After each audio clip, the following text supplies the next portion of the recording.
जब मैं पैदा हुआ मैं रोया नहीं। मिया सोचती है कि उसके पास एक बिल्कुल आज्ञाकारी बच्चा है।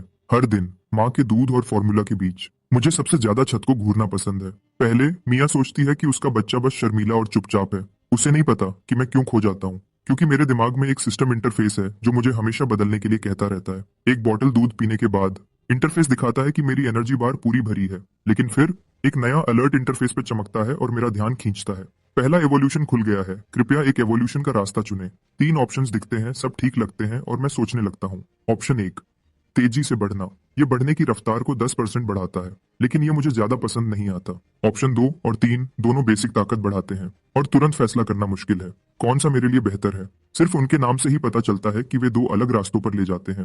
3 पूरे सेकंड तक सोचने के बाद मैं अपनी पिछली जिंदगी के बारे में सोचता हूँ, जब मैं एक कंटेंट ब्लॉगर था, जहां फॉलोअर्स हमेशा नए पोस्ट्स मांगते रहते थे। रोज सुबह 3 बजे तक जागना पड़ता था। जब तक मेरा शरीर थककर टूटने नहीं लगा, तब मुझे समझ आया कि एक मजबूत और सेहतमंद शरीर ही सब कुछ की बुनियाद है। तो मैं अपना दिमाग इंटरफेस पे लगाता हूँ और ह्यूमन बीस्ट एवोल्यूशन का रास्ता चुनता हूँ। मेरी फिजिक की ताकत 2 हो जाती है और मैं तुरंत अपने शरीर में बदलाव महसूस करता हूँ। मेरी सांस गहरी और ठीक हो जाती है, मेरा दिमाग तेज हो जाता है, नींद गायब हो जाती है और फिर मेरा पेट पहले से भी ज्यादा जोर से गुर्राता है। लेकिन जो चीज मुझे सच में हैरान करती है वह मेरी आंखों की रोशनी है। अब मैं साफ साफ देख सकता हूँ।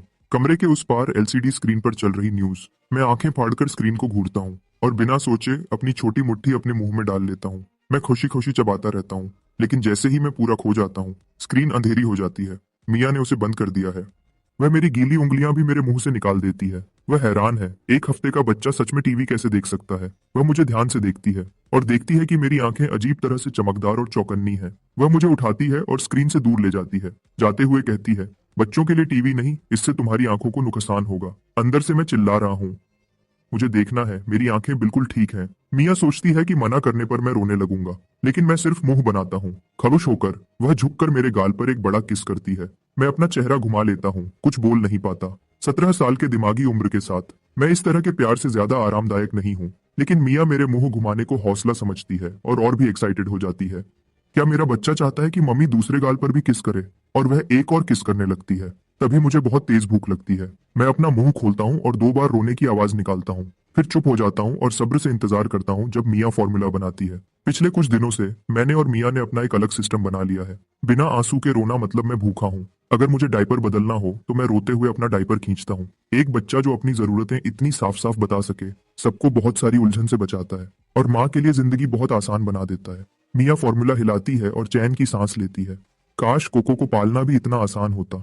उस नाम को सुनकर मेरा गाल फड़कता है और मेरा चेहरा थोड़ा सख्त हो जाता है। मिया मुस्कुराते हुए बॉटल मेरे हाथों में देती है। अच्छा मेरे छोटे, अपनी बहन का नाम सुनकर ऐसा चेहरा क्यों बनाया? मैं कुछ नहीं कहता और निपल पकड़ लेता हूँ। थोड़ी देर में बॉटल खाली हो जाती है, लेकिन मुझे अभी भी तसल्ली नहीं होती।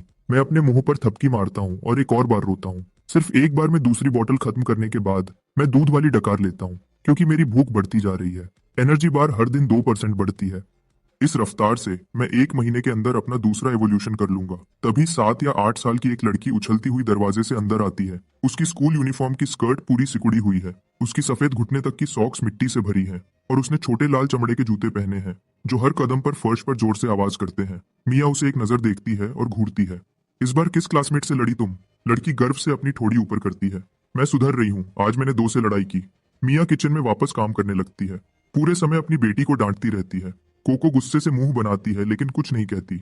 उसकी आंखें कमरे में घूमती रहती हैं। फिर वह मुझे देखती है जो उसे घूर रहा हूँ।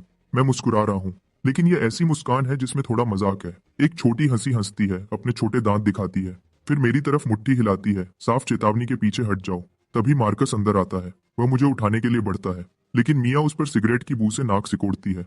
कोई और रास्ता न होने पर वह अपनी आस्तीन ऊपर करता है और मदद करने किचन में चला जाता है। थोड़ी देर में पूरा परिवार रात के खाने के लिए साथ बैठता है। खाने के बीच में मार्कस फ्रिज खोलता है, फ्रीजर में हाथ डालता है, कुछ छोटी चीजें निकालता है जो कैंडी जैसी लगती हैं। मैं सोचता हूँ कि ये बिल्लियों के लिए ट्रीट्स हैं, लेकिन मार्कस एक मिया के बोल में, कोको के बोल में, बिल्ली की प्लेट में और अपने में डालता है, हर एक को एक पीस। कोको गुस्से में अपनी चॉपस्टिक्स पटकती है।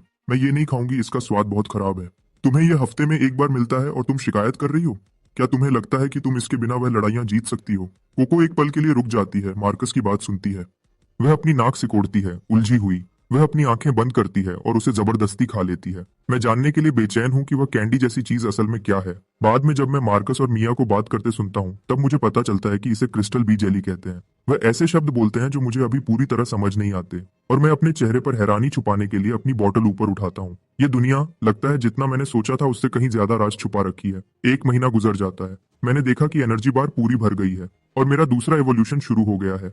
फिर से ऑप्शंस। इस बार मैं साइफॉर्म एवोल्यूशन का रास्ता चुनता हूँ। जैसे ही मेरी दिमागी ताकत एक पॉइंट बढ़ती है, मुझे लगता है कि मैं मर जाऊंगा। मुझे लगता है कि मेरे आसपास समय धीमा हो गया है, और ज्यादा ठीक से कहूँ तो मेरी अपनी सोच अचानक तेज हो गई है। पिछले पूरे एक महीने की यादें मेरे दिमाग में बहुत तेज रफ्तार से चमकती हैं। मैं अभी भी समझने की कोशिश कर रहा हूँ कि क्या बदला है जब मिया मुझे उठाती है और मुझे जमीन पर रखती है जहाँ एक बड़ा लाल कपड़ा बिछा है। कपड़े पर हर तरह की छोटी चीजें रखी हैं। रिवाज के मुताबिक बच्चे के पहले महीने में ग्रैब सेरेमोनी होती है। बच्चा जिस चीज को पकड़ता है उससे उसके भविष्य के काम का पता चलता है। मैं कपड़े पर घुटने टेकता हूँ, कुछ भी पकड़ने और इसे खत्म करने के लिए तैयार। तभी अचानक सिस्टम इंटरफेस एक नया मॉड्यूल क्लास इंटरफेस शुरू करता है। जैसे ही मैं कपड़े पर रखी चीजों को वापस देखता हूँ, हर एक के ऊपर एक करियर का नाम तैरता है। पहले एक कीबोर्ड पैनल। इंटरफेस इसे कंटेंट ब्लॉगर बताता है। कम वेतन, बर्नआउट से मरने का ज्यादा खतरा, फॉलोअर्स से हमेशा अपडेट्स की मांग।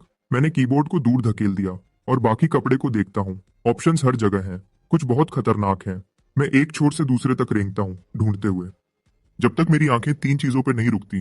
Sniper, explorer, striker. जैसे ही ये तीन क्लासेस मेरे दिमाग में आती हैं, मैं अपने ह्यूमन बीस्ट एवोल्यूशन के रास्ते के बारे में सोचता हूँ। सिर्फ स्ट्राइकर बनकर और लड़ाई की कला में माहिर होकर क्या मैं अपनी फिजिक की ताकत का सबसे ज्यादा फायदा उठा सकता हूँ? तो मैं चारों हाथ पैरों से बॉक्सिंग ग्लव की तरफ बढ़ता हूँ और उसे अपनी बाहों में खींच लेता हूँ। एक चमकदार मुस्कान देता हूँ। क्लास इंटरफेस दिखता है, primary class, striker loaded. Class interface अभी खाली है, लेकिन अंदर से मैं उत्साह से भरा हूँ। अब तक मेरा इवोल्यूशन का एक ही तरीका था, बहुत ज्यादा खाना खाना। लेकिन मैं इस बात से बंधा हूँ कि एक बच्चे का पेट कितना खा सकता है, जिसका मतलब है ज्यादा से ज्यादा हर महीने एक एवोल्यूशन। अब क्लास इंटरफेस के साथ मैं इसके ऊपर स्किल्स भी सीख सकता हूँ। एक ही समय में इवॉल्व करना और मेहनत करना, ये सोच ही मुझे मुस्कुरा देती है। सेरेमोनी के बाद मैं क्लास स्किल्स कैसे हासिल करूं, ये सोचने लगता हूँ। स्ट्राइकर ट्रेनिंग तब तक इंतजार करना पड़ेगा जब तक मैं ठीक से दौड़ और कूद नहीं सकता।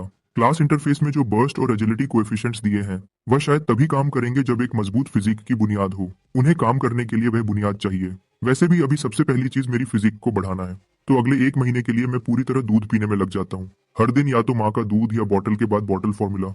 जल्दी ही, जैसे ही एनर्जी बार बढ़ती रहती है, मैं अपना तीसरा एवोल्यूशन करता हूँ। इस बार मैं बिना सोचे ह्यूमन बीस्ट चुनता हूँ। एक बार जब मेरी फिजिक काफी मजबूत हो जाती है, एक बच्चे का शरीर एक शेर की ताकत रखेगा, अपनी रक्षा करने में सक्षम और धोखा देने वाला, मासूम दिखने वाला। कोई नहीं सोचेगा कि एक बच्चा जो अभी भी डायपर में है असल में एक स्ट्राइकर है। मेरी फिजिक की ताकत अब 3 पर है। मुझे अपने पैरों में कच्ची ताकत महसूस होती है। मैं दोनों हाथ पालने की रेलिंग पर रखता हूँ और धीरे धीरे खुद को सीधा खड़ा करता हूँ। मियाँ ठीक उसी पल बेडरूम में आती है। ओह मेरे भगवान, बच्चा खुद से खड़ा हो गया। वह हैरानी से खुश हो जाती है। उसे यकीन नहीं होता कि उसका 2 महीने का बच्चा पहले ही खड़ा होना सीख गया है। कितना होशियार। वह खुश होती है, मुझे पकड़ने के लिए हाथ बढ़ाती है, कहीं मैं गिर न जाऊं। मियाँ वहां थी मुझे पकड़ने के लिए, तो मैंने और जोर लगाया। वह बड़ा फैमिली बेड मेरा ट्रेनिंग ग्राउंड बन गया। मैंने बिना हाथ लगाए सिर्फ पैरों से खड़ा होने की कोशिश की। मुश्किल से 12 बार गिरने के बाद मैं सीधा खड़ा हो गया। थोड़ा लड़खड़ा रहा था पर खड़ा था। जब मेरा बैलेंस बन गया तो मैंने एक कदम चलने की कोशिश की। पहले तो मैं उसे ठीक से कंट्रोल नहीं कर पाया। हर कदम गिरने पर खत्म होता था, लेकिन हर बार जब मैं मैट्रेस पर गिरता तो पूरी एनर्जी के साथ वापस उठ जाता। मियाँ बगल से देख रही थी और जब मैं कोशिश करता तो वह प्यार से मुस्कुराती। मैं पूरे आधे घंटे तक यह करता रहा जब तक थकान नहीं हो गई। जब मेरा स्टेटस 45% हो गया तो मैं मैट्रेस पर गिर गया और कुछ ही सेकंड्स में बेहोश हो गया। तीसरी एवोल्यूशन से मेरी आवाज की नलियां लगभग पूरी तरह डेवलप हो गई हैं। मैं अब आखिरकार बोलना सीख सकता था। ये क्या है बेबी? लॉयर। सही कहा। कितना स्मार्ट है। उसने मुझे किसी टेस्ट के लिए नहीं ले जाया, लेकिन मुझे इतनी जल्दी सब कुछ सीखते देखकर उसे पक्का यकीन हो गया था कि उसके पास एक जीनियस बच्चा है। मुझे पालना उसके लिए आसान भी था और बहुत खुशी देने वाला भी। ये सोच उसे अंदर ही अंदर खुश कर देती थी। उसे पता नहीं था जब वह मुझे स्टडी रूम में लाई, मैं उससे भी ज्यादा खुश था। बाहर की दुनिया तक मेरी पहुंच कम थी। खुद से पढ़ना ही एक तरीका था जिससे मैं अभी क्लास स्किल्स पर काम कर सकता था, लेकिन फोन्स तक मेरी पहुंच, कंप्यूटर्स और टीवी पर मिया का पूरा कंट्रोल था। अभी के लिए मेरा सबसे अच्छा ऑप्शन था स्टडी रूम में कोई सही किताब ढूंढना और उससे खुद को सिखाना। मैं स्टडी रूम में खड़ा होकर अपनी बड़ी और ध्यान से देखने वाली आंखों से शेल्फ्स को देखता हूँ। आखिरकार मुझे एक किताब दिखी जो सही लग रही थी। मैंने कॉम्बैट बेसिक्स मैनुअल की तरफ इशारा किया और धीरे से एक एक शब्द बोलते हुए कहा, किताब, किताब चाहिए। क्या तुम्हें यह किताब चाहिए? मिया को कोई आइडिया नहीं था कि उसका बेटा कॉम्बैट मैनुअल क्यों चाहता है। फिर भी उसने मुस्कुराते हुए वह किताब मुझे दे दी। मैं उसे लिया और खोल दिया। पूरे ध्यान से पढ़ने लगा। फंडामेंटल्स और टेक्निक ब्रेकडाउन्स को पढ़ते हुए मुझे उस मटेरियल की समझ आने लगी। डायग्राम्स कॉपी करने लायक लग रहे थे। मैंने खुद को हाँ कहा और उसे ट्राई करने का फैसला किया। हर पंच जो मैं मारता, मैं मैनुअल पर वापस जाता और डिटेल्स ठीक करता। आधे घंटे तक ये सब करने के बाद क्लास इंटरफेस में आखिरकार एक बदलाव दिखा। सिर्फ एक point basic fist technique experience का। लेकिन मैं बहुत खुश था। इससे कंफर्म हो गया कि खुद से सीखना काम करता है। मैं एक्साइटमेंट में पागल होकर पंचेस मारता रहा जब तक मेरा स्टेटस 35% नहीं हो गया। फिर सब कुछ अंधेरा हो गया और मैं बेड पर गिर गया। कुछ ही सेकंड्स में बेहोश हो गया। जब भूख ने मुझे वापस जगाया तो रात के 10 बज चुके थे। आज बहुत ज्यादा मेहनत करने के बाद मैंने दूध की 3 पूरी बॉटल्स पी ली। इससे पहले कि मैं आखिरकार एक संतुष्ट डकार लेता, पहले तो मियाँ मेरी इतनी ज्यादा भूख को एक अच्छा संकेत मानती थी। एक सेहतमंद बच्चा अच्छा खाता है। जब फॉर्मूला का एक टीन 2 दिन से भी कम में खत्म हो गया तो उसे घर के खर्चे की चिंता होने लगी। दोनों के पब्लिक स्कूल टीचर्स होने और अच्छी इनकम होने के बावजूद उन पर बोझ पड़ने लगा था। मैंने मियाँ को किचन में खुद से बड़बड़ाते हुए सुना। वह कह रही थी कि वह वापस स्कूल जाकर पढ़ाएगी ताकि एक्स्ट्रा क्लास आवर्स से ज्यादा पैसे कमा सके और फाइनेंशियल प्रेशर कम हो। मैंने ना समझने का नाटक किया, लेकिन अंदर ही अंदर मैं हिसाब लगा रहा था। जैसे जैसे मैं इवॉल्व होता जाऊंगा, मेरा खाना पीना और बढ़ता जाएगा। क्या होगा जब फैमिली मेरा खर्चा नहीं उठा पाएगी? मुझे और पैसे कमाने का कोई तरीका ढूंढना होगा। माना कि 3 महीने से कम के बच्चे के लिए घर के खर्चों के बारे में सोचना थोड़ा जल्दी है। मैं अभी इस बात को छोड़ देता हूँ। हो सकता है अगले महीने स्कूल जाने से कुछ आइडियाज मिल जाएं। अगली शाम पूरा परिवार डिनर के लिए इकट्ठा हुआ। मार्कस अच्छी खबर लाया। स्कूल ने उसे एडवांस्ड क्लास पढ़ाने के लिए ट्रांसफर कर दिया है। इस पोजीशन के साथ उसकी इनकम बहुत बढ़ जाएगी और उसके करियर के मौके भी। मार्कस ने टेबल पर एक बियर खोली और मुस्कुराते हुए पी। ये सच में सबके लिए अच्छी खबर थी। फिर मियाँ ने अनाउंस किया कि वह जल्दी स्कूल वापस जा रही है, घर पर फाइनेंशियल प्रेशर कम करने में मदद करने के लिए। मियाँ ने जो घर के खर्चों का रिकॉर्ड रखा था, उसे देखने के बाद मार्कस ने न चाहते हुए भी हाँ कर दी। फिर उसने कहा, मैं जियोलॉजिकल सर्वे ब्यूरो में भी एक एप्लीकेशन दूंगा। देखता हूं अगर मैं इतना लकी हुआ कि मुझे एको रेल्म में जाने का एक और पास मिल जाए। एको रेल्म पास। यह दूसरी बार था जब मैंने यह शब्द सुने थे। 3 महीने के बच्चे की इंस्टिंक्ट्स के साथ मुझे लगा कि यह कोई बहुत खतरनाक जगह है। कोको उदास चेहरे के साथ बैठी थी, बड़ों की बातें चुपचाप सुन रही थी। उसकी समझ में आया कि उसका छोटा भाई बहुत ज्यादा खाता है और इसलिए उसे अब पॉकेट मनी नहीं मिलेगी। उसने अपना सर ऊपर किया और मुझे घूरा। इतना दूध पीने का क्या फायदा? तुम तो उसे पेशाब में निकाल देते हो। कभी पानी पीने के बारे में सुना है? मैं ना समझने का नाटक करता हूँ और उस पर सबसे खाली मुस्कान के साथ चमकता हूँ जो मैं दे सकता था। फिर मैंने अपने मुंह के कोने से लार पूछी, और तुम्हें उसकी बुराई करने की हिम्मत कैसे हुई? मियाँ ने कोको को गुस्से से देखा। तुम हर मील में सिर्फ मीट से अपनी प्लेट भर लेती हो। मैं तुम्हें कहती रहती हूँ कि सब्जियां भी खाओ और तुम कभी नहीं सुनती। मुझे ताकत के लिए मीट चाहिए। मैं 2 क्लासमेट्स को और कैसे हराऊंगा? एक पल के लिए पूरी टेबल पर शोर मच गया और किसी तरह इस शोर ने डिनर को और गर्म बना दिया। 1 हफ्ते तक बेसिक्स की प्रैक्टिस करने के बाद मुझे आखिरकार असली कॉम्बैट ट्रेनिंग का पहला स्वाद मिला। मेरा स्पारिंग पार्टनर फैमिली की बिल्ली पंपकिन थी। जब से मैंने ट्रेनिंग शुरू की थी, पंपकिन बगल से देख रही थी। हैरानी की बात है, जब से मेरी दूसरी एवोल्यूशन ने 1 पॉइंट इंटेलिजेंस का बढ़ाया था, मुझे लगता था कि मैं बिल्ली की मियाओ में क्या कह रही है वो समझ सकता हूँ। पंपकिन ने मुझे कुछ बार मियाओ किया। मैं पूरी तरह समझ गया कि वह स्पार करना चाहती है। मैं पोजीशन में आ गया। पंपकिन मेरे सामने सीधी खड़ी हो गई, मुझे घूरते हुए। एक लड़का, एक बिल्ली, साइज में एक जैसे, वजन में बराबर। मेरी आंखों में लड़ने का जज्बा जल रहा था। अगली सेकंड पंपकिन ने छलांग लगाई, सीधा मेरी तरफ आते हुए। मैं अपनी जगह पर खड़ा नहीं रह पाया और सीधा पीठ के बल गिर गया। पंपकिन मेरे ऊपर खड़ी थी, उसके दोनों अगले पंजे मेरी छाती पर दब रहे थे। हम एक दूसरे को घूर रहे थे। अजीब सा माहौल दोनों तरफ था। पंपकिन ने एक मियाओ की। ट्रांसलेशन, क्या तुम्हें सच में लगता है कि यह काम करेगा? क्या तुम खरुद को बचा भी सकते हो? मैंने कभी नहीं सोचा था कि एक स्ट्राइकर के रूप में मेरी पहली लड़ाई टोटल नॉकआउट में खत्म होगी। उसके बाद मैंने और भी ज्यादा ध्यान से ट्रेनिंग में खरुद को झोंक दिया, जब तक मेरी चौथी एवोल्यूशन ने मेरे फिजिक को फिर से बढ़ाया। मैं अब साफ हुक्स मार सकता था और सही फुटवर्क के साथ स्मूथ कॉम्बोज बना सकता था। मैंने स्किल पैनल को फिर से चेक किया। सिर्फ 6 महीने के बच्चे के लिए मैं सच में अपनी प्रोग्रेस से खुश था। इस रफ्तार से मैं 1 साल का होने से पहले लेवल 1 स्ट्राइकर बन जाऊंगा। अगर मैं आज फिस्ट टेक्निक EXP को 100 तक पहुंचा दूं, स्किल लेवल अप होने पर रिवॉर्ड्स मिलने चाहिए। मैं उसके लिए एक्साइटेड था। जिस पल मैंने बेसिक फिस्ट टेक्निक को लेवल 1 पर पहुंचाया, क्लास इंटरफेस पर तुरंत एक रिवॉर्ड नोटिफिकेशन आ गया। 3 फ्री एट्रीब्यूट पॉइंट्स। मैंने बिना सोचे समझे वह तीनों फिजिक में डाल दिए। बाहर से मैं अपनी उम्र के दूसरे बच्चों से थोड़ा ही लंबा दिखता था, लेकिन कपड़ों के नीचे मेरा शरीर सच में बना हुआ था। इतना खाने की वजह से मेरा बॉडी फैट थोड़ा ज्यादा था और रोज की तेज ट्रेनिंग से भी 6 पैक नहीं बने थे, लेकिन मेरे अंदर जो एनर्जी थी उसमें पहले से ही एक इंसानी जानवर जैसा एहसास था। मैं अब दोनों एवोल्यूशन पाथ्स की प्रोग्रेस देख सकता था।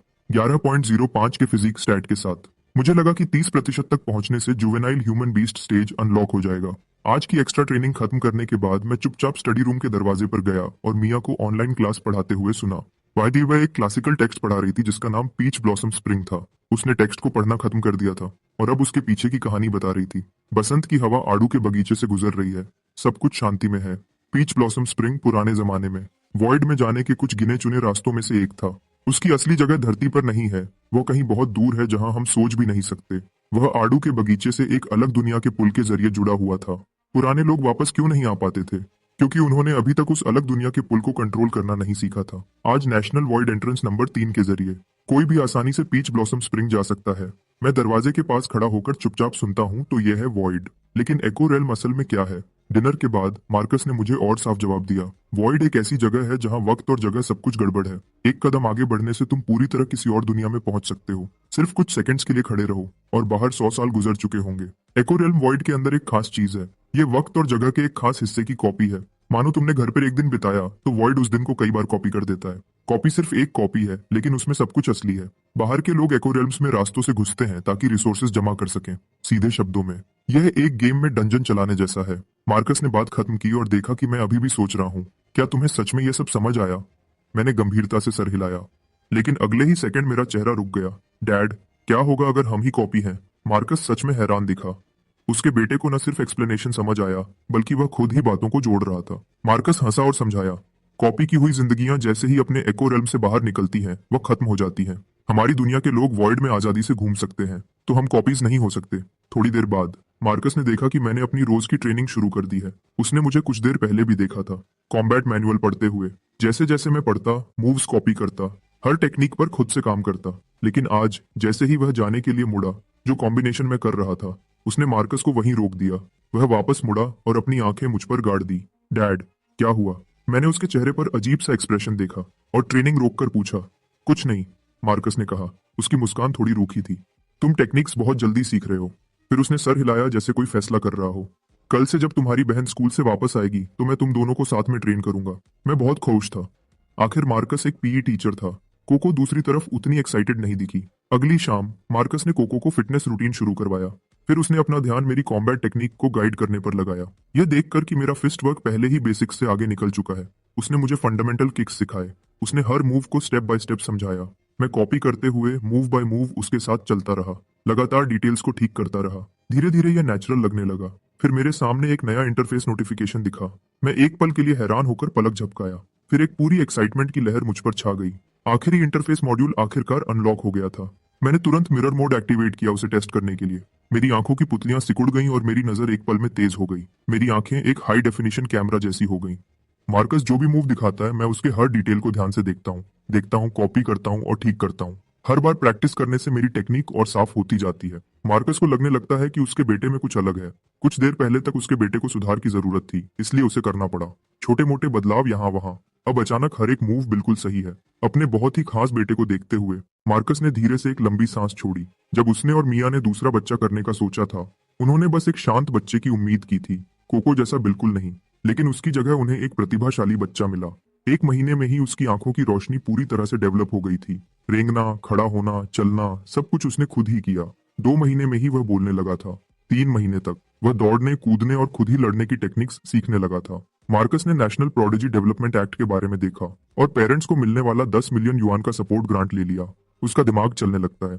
जब मुझे पता चलता है कि प्रोडिजी माने जाने पर 10 मिलियन का ग्रांट मिलता है, तो मैंने मार्कस को तुरंत मेरा नाम लिखवाने के लिए कहा। हमने एप्लीकेशन ऑनलाइन सबमिट की, लेकिन आखिर में क्योंकि मैं मिनिमम एज रिक्वायरमेंट तक नहीं पहुंचा था, जो कि 2 साल थी, एप्लीकेशन रिजेक्ट हो गई। मार्कस मुझे इसके बारे में टेंशन ना लेने को कहता है। एक नेशनल लेवल के प्रोग्राम के स्टैंडर्ड्स बहुत हाई होते हैं। अगर हम क्वालिफाई नहीं करते तो ठीक है, लेकिन मैं ये मानने को तैयार नहीं था। मैंने मार्कस से 5 टेराबाइट्स का स्टडी मटेरियल डाउनलोड करवाया और अपने दिन घर पर मिरर मोड में पूरी ताकत से EXP ग्राइंड करते हुए बिताए। यह सब उस 10 मिलियन के ग्रांट के लिए। उस शाम वीकली सप्लीमेंट का टाइम आ गया। मिया ने फ्रिज से क्रिस्टल बी जेली के 4 टुकड़े निकाले। जैसे ही वह उन्हें देने लगी, मैं बोला, माँ, क्या मैं भी थोड़ा ले सकता हूँ? शायद इसलिए कि मेरे सारे दांत आ चुके थे और मैं मछली और मीट ठीक से खा रहा था। मिया ने मुझे अपना एक टुकड़ा दिया। ये चीज सच में उतनी ही खराब थी जितना कोको ने बताया था। मिया ने एक छोटा टुकड़ा काटा और उसे गर्म पानी में घोला और जो खुशबू उठी वह बिल्कुल ही अलग थी। लेकिन एवोल्यूशन के लिए मैंने खुद को तैयार किया। चेहरा पक्का किया, सांस रोकी। मैंने इसे कड़वी दवा के शॉट की तरह पी लिया। जब यह पूरा अंदर चला गया, तभी मैंने दोबारा सांस लेने की हिम्मत की। पहले तो कीड़े की बदबू मेरे मुंह में फैल गई और मुझे उल्टी आने लगी। फिर एक गर्मी की लहर मेरे गले से नीचे उतरी और यह बहुत अच्छा लगा। इंटरफेस ने मुझे एनर्जी बार बढ़ने की जानकारी दी और वह नंबर देखकर मैं हैरान रह गया। क्रिस्टल बी जेली का एक पूरा टुकड़ा 10 ग्राम का होता है। मैंने 1 ग्राम से भी कम लिया था और एनर्जी बार 2% बढ़ गया।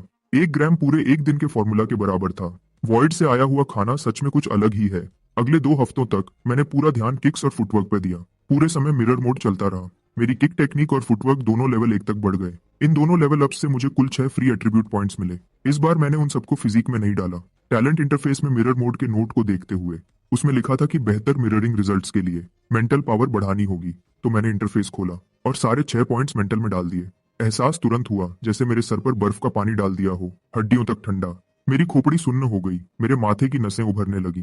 मेरा दिमाग ऐसा लग रहा था जैसे फट रहा हो। लेकिन जब मैंने दोबारा आंखें खोली तो पूरी दुनिया और तेज दिखने लगी। मैंने टेस्ट की तरह मिरर मोड एक्टिवेट किया। मैंने मास्टर जिंजर की मियाऊ की आवाज की नकल करना शुरू किया। मास्टर जिंजर ने अपना सर झुकाया। मैंने तुरंत उस आवाज की नकल की। उसका मोटा चेहरा लटक गया। उसके चेहरे पर सब कुछ दिख रहा था। ये 2 पैरों वाला जीव मेरी आवाजों की नकल कर रहा है और ये बिल्कुल भी अच्छा नहीं है। वह मुड़ा और चला गया। लेकिन तभी मेरे इंटरफेस में एक टेक्स्ट की लाइन दिखी। मिरर मोड एक्टिवेट करने और मास्टर जिंजर की कुछ आवाजों की नकल करने के बाद मैंने किसी तरह बिल्ली की भाषा अनलॉक कर ली थी। मास्टर जिंजर के साथ आधे घंटे की बातचीत के बाद बीस्ट स्टंग फिलाइन स्किल को 2 EXP पॉइंट्स मिले। परेशानी यह है कि मास्टर जिंजर एक अच्छा टीचर नहीं है। वह बार बार वही कुछ फ्रेजेस दोहराता रहता है, बिल्कुल भी उत्साह के बिना। सोचता हूं अगर मैं बेसिक PSI फॉर्म को पूरी तरह से इवॉल्व कर लूं तो क्या मुझे सीधे थॉट्स भेजने की एबिलिटी मिल जाएगी अपनी डेली ट्रेनिंग के साथ।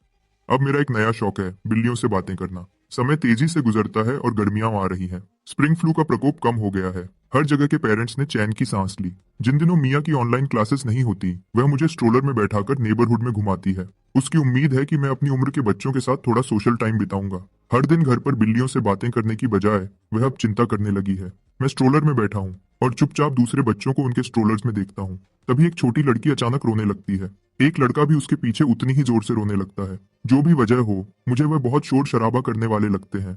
कुछ माओं ने मुझे चुपचाप बैठे हुए देखा, न रोता हुआ, न परेशान होता हुआ, न ही अपनी उंगलियां चबाता हुआ। वह मिया की तारीफ करती है, तुम्हारा बच्चा कितना अच्छा है, कितना समझदार है। अगर मेरा बच्चा भी ऐसा होता तो मैं हर रात मुस्कुराते हुए सोती। मिया खुश हो जाती है। हर पेरेंट को अपने बच्चे की तारीफ सुनना अच्छा लगता है। उसने मुझे बाहर चुप रहने और न बोलने को कहा था, वरना रिएक्शन और भी ज्यादा हो सकता था। तभी एक माँ बोलती है, इस बच्चे की आंखें कितनी तेज हैं, क्या तुमने इसकी इंटेलिजेंस टेस्ट करवाई है?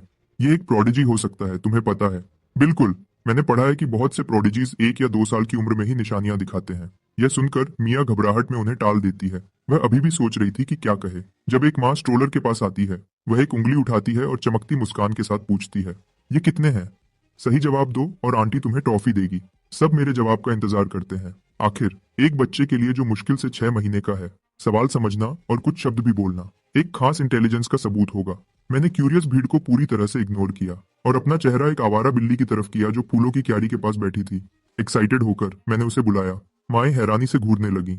मिया ने दूसरी तरफ चुपचाप चैन की सांस ली। आवारा बिल्ली ने आवाज सुनकर अपना सर घुमाया। कुछ खास नहीं मिला और वह भाग गई। फिर भी इस नेबरहुड में आवारा बिल्लियों की कमी नहीं है। अगली बार जब मौका मिलेगा मैं बातचीत शुरू करूंगा और कुछ 20 टंग एक्सप ग्राइंड करूंगा। जब से मैंने वो 6 मेंटल पॉइंट्स ऐड किए हैं, मैं अब पूरी तरह से वीडियो ट्यूटोरियल से सीख सकता हूँ और बाकी कॉम्बैट टेक्निक्स खुद ही सीख सकता हूँ। स्ट्राइकर क्लास को लेवल अप होने के लिए बस 21% और एक्सपी चाहिए। मुझे बहुत उत्साह महसूस होता है। मैं ये जानने का इंतजार नहीं कर सकता कि अगला लेवल क्या रिवॉर्ड्स और इफेक्ट्स लाएगा। अगले कुछ दिनों में मैं दिन में 3 ट्रेनिंग सेशंस करता हूँ और इंटरफेस के नंबर्स को लगातार देखता रहता हूँ। 2 हफ्तों बाद दिल तेजी से धड़कते हुए मैंने क्लास इंटरफेस खोला। प्रॉम्प्ट पूछता है कि क्या मैं आगे बढ़ना चाहता हूँ। मैंने बिना किसी झिझक के हाँ चुना। जब इंटरफेस दोबारा फोकस में आता है, इस पहले क्लास लेवल अप के रिवॉर्ड्स मेरी उम्मीद से कहीं ज्यादा अच्छे थे। स्ट्राइकर की स्पेशलाइजेशन, वीक पॉइंट स्ट्राइक का डिस्क्रिप्शन पढ़ते हुए मेरी उंगलियां उत्साह से फड़फड़ाने लगी।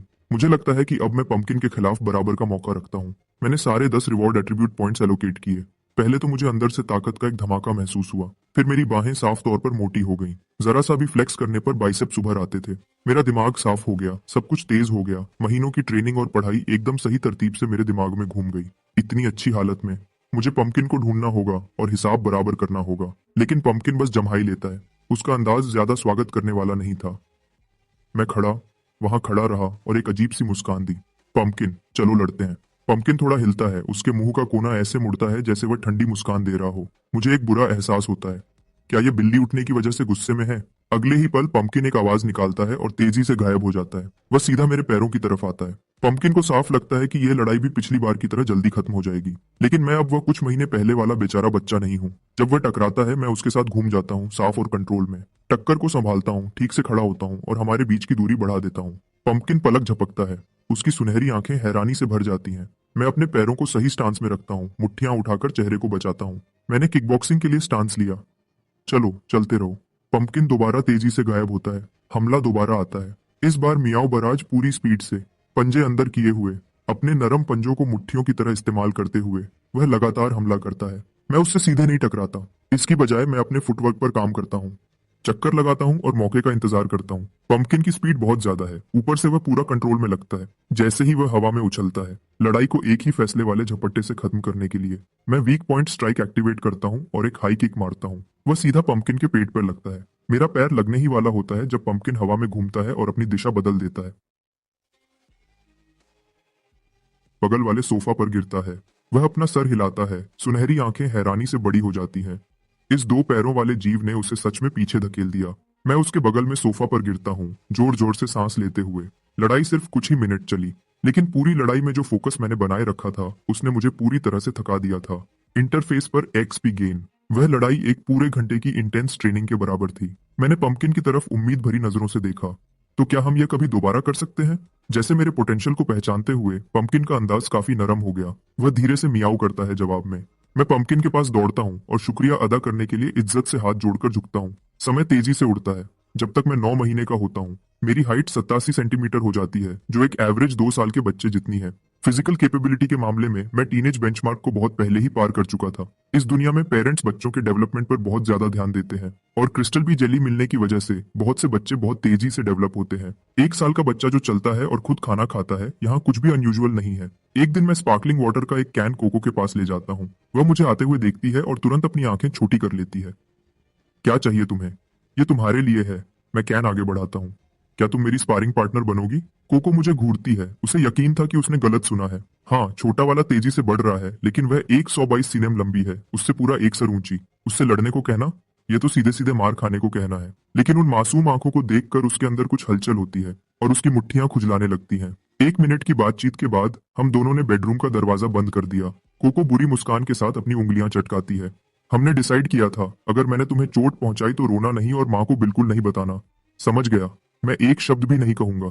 मैं अपने बाएं पैर से धक्का देता हूं और हमला करता हूं। पहले तो कोको मुझे बिल्कुल भी सीरियस नहीं लेती। वह मुझे पीछे धकेलने के लिए एक किक मारती है, लेकिन मैं जल्दी से साइड हट जाता हूं और उसे साफ तरीके से डॉज कर लेता हूं। उसी पल मैं उसका पैर पकड़ लेता हूं, अपना वजन आगे की तरफ गिराता हूं और अपना सर जोर से उसके पेट में मारता हूं। उफ! कोको अपना बैलेंस खो देती है और बेड पर गिर जाती है। वह जल्दी से वापस खड़ी होती है और बड़ी आंखों से मुझे घूरती है। गिरने से ज्यादा चोट नहीं लगी थी, लेकिन उसके दिमाग को लगा झटका बहुत बड़ा था। नामुमकिन, बिल्कुल नामुमकिन।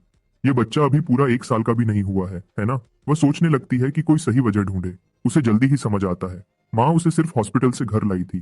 किसी ने भी उसके जन्म को सच में नहीं देखा था। सिर्फ एक ही नतीजा निकलता है। वह घूमती है, बेडरूम से बाहर निकलती है और पूरी आवाज में चिल्लाती है, माँ, तुम्हें धोखा दिया गया है। यह तुम्हारा असली बेटा नहीं है। लिविंग रूम में कोको मिया को ढूंढते हुए इधर उधर दौड़ती है, पूरे समय चिल्लाती रहती है, माँ माँ, तुम्हें धोखा दिया गया है। यह तुम्हारा नहीं है। यह एक एलियन जीव है जो धरती को तबाह करने आया है। मैं दरवाजे पर चमकती मुस्कान के साथ खड़ा हूँ। जो कुछ हो रहा था उसका पूरा मजा ले रहा था। और जैसा कि उम्मीद थी, 5 मिनट बाद मिया अपनी ऑनलाइन क्लास खत्म करती है। सबसे पहले वह कोको का कान पकड़ती है और उसे खूब डांट लगाती है। अगर तुमने दोबारा ऐसा शोर मचाया और मेरी क्लास में खलल डाला तो डिनर में तुम्हें मीट नहीं मिलेगा। कोको अपना कान रगड़ती है, आंखें दुख और गुस्से से भरी हुई।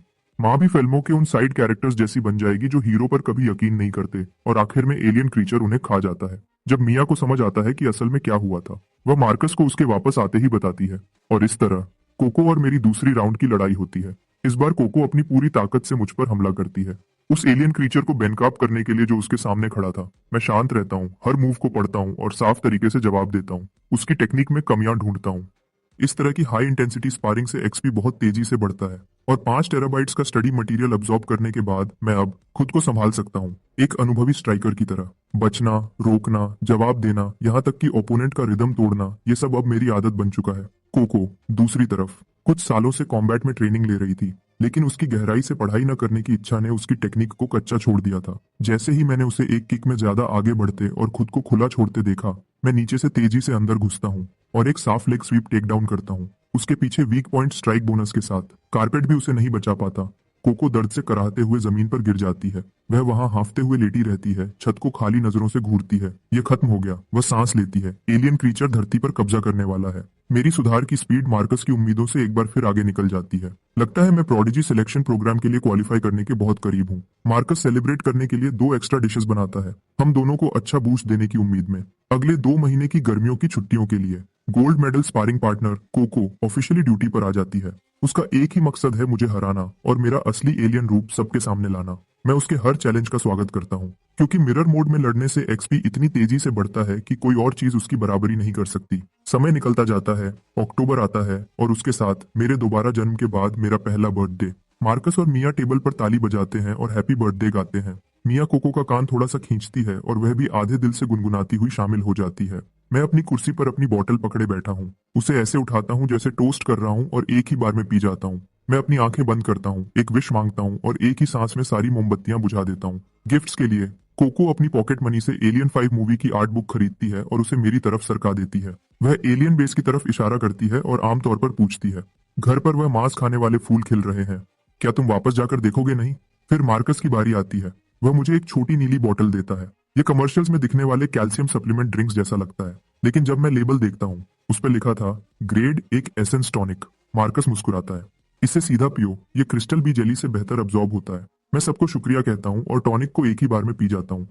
एक ठंडी ताजगी भरी लहर मेरे गले से लेकर पैरों तक फैल जाती है। एनर्जी बार से 2 डायरेक्ट एट्रीब्यूट पॉइंट्स मिलते हैं, फिर एक के बाद एक कई और नोटिफिकेशंस आते हैं। पूरे 1 साल की मेहनत और मेरी पहली बड़ी अचीवमेंट आखिरकार अनलॉक हो जाती है। 30 पॉइंट्स फिजिक के साथ मैं अब एक फिजिकली एक्टिव एडल्ट मेल के बराबर हूँ। मैंने डिटेल्ड रिवॉर्ड डिस्क्रिप्शन खोला।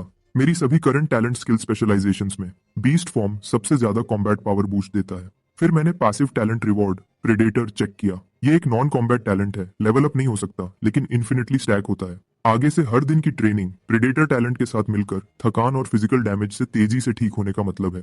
मैंने रिवॉर्ड स्क्रीन बंद की और अपनी नजरें अगले एवोल्यूशन माइलस्टोन पर टिकाई। 30 पॉइंट्स एक हेल्थी एडल्ट के बराबर हैं, तो एक 100 पॉइंट्स इंसान की आखिरी सीमा होनी चाहिए। और अल्टीमेट फॉर्म की बात करें तो क्या वह इंसानी शरीर की सीमाओं से बिल्कुल परे हो सकता है। लेकिन अभी मेरे दिमाग में एक शब्द आया, असाधारण। एक नए मकसद के साथ मुझे दोबारा से जोश महसूस होता है। पहला माइलस्टोन हो गया है, दूसरा कितना दूर हो सकता है। उस रात मैंने अपनी इवॉल्व्ड फिजिकल कैपेबिलिटीज का पूरा टेस्ट किया।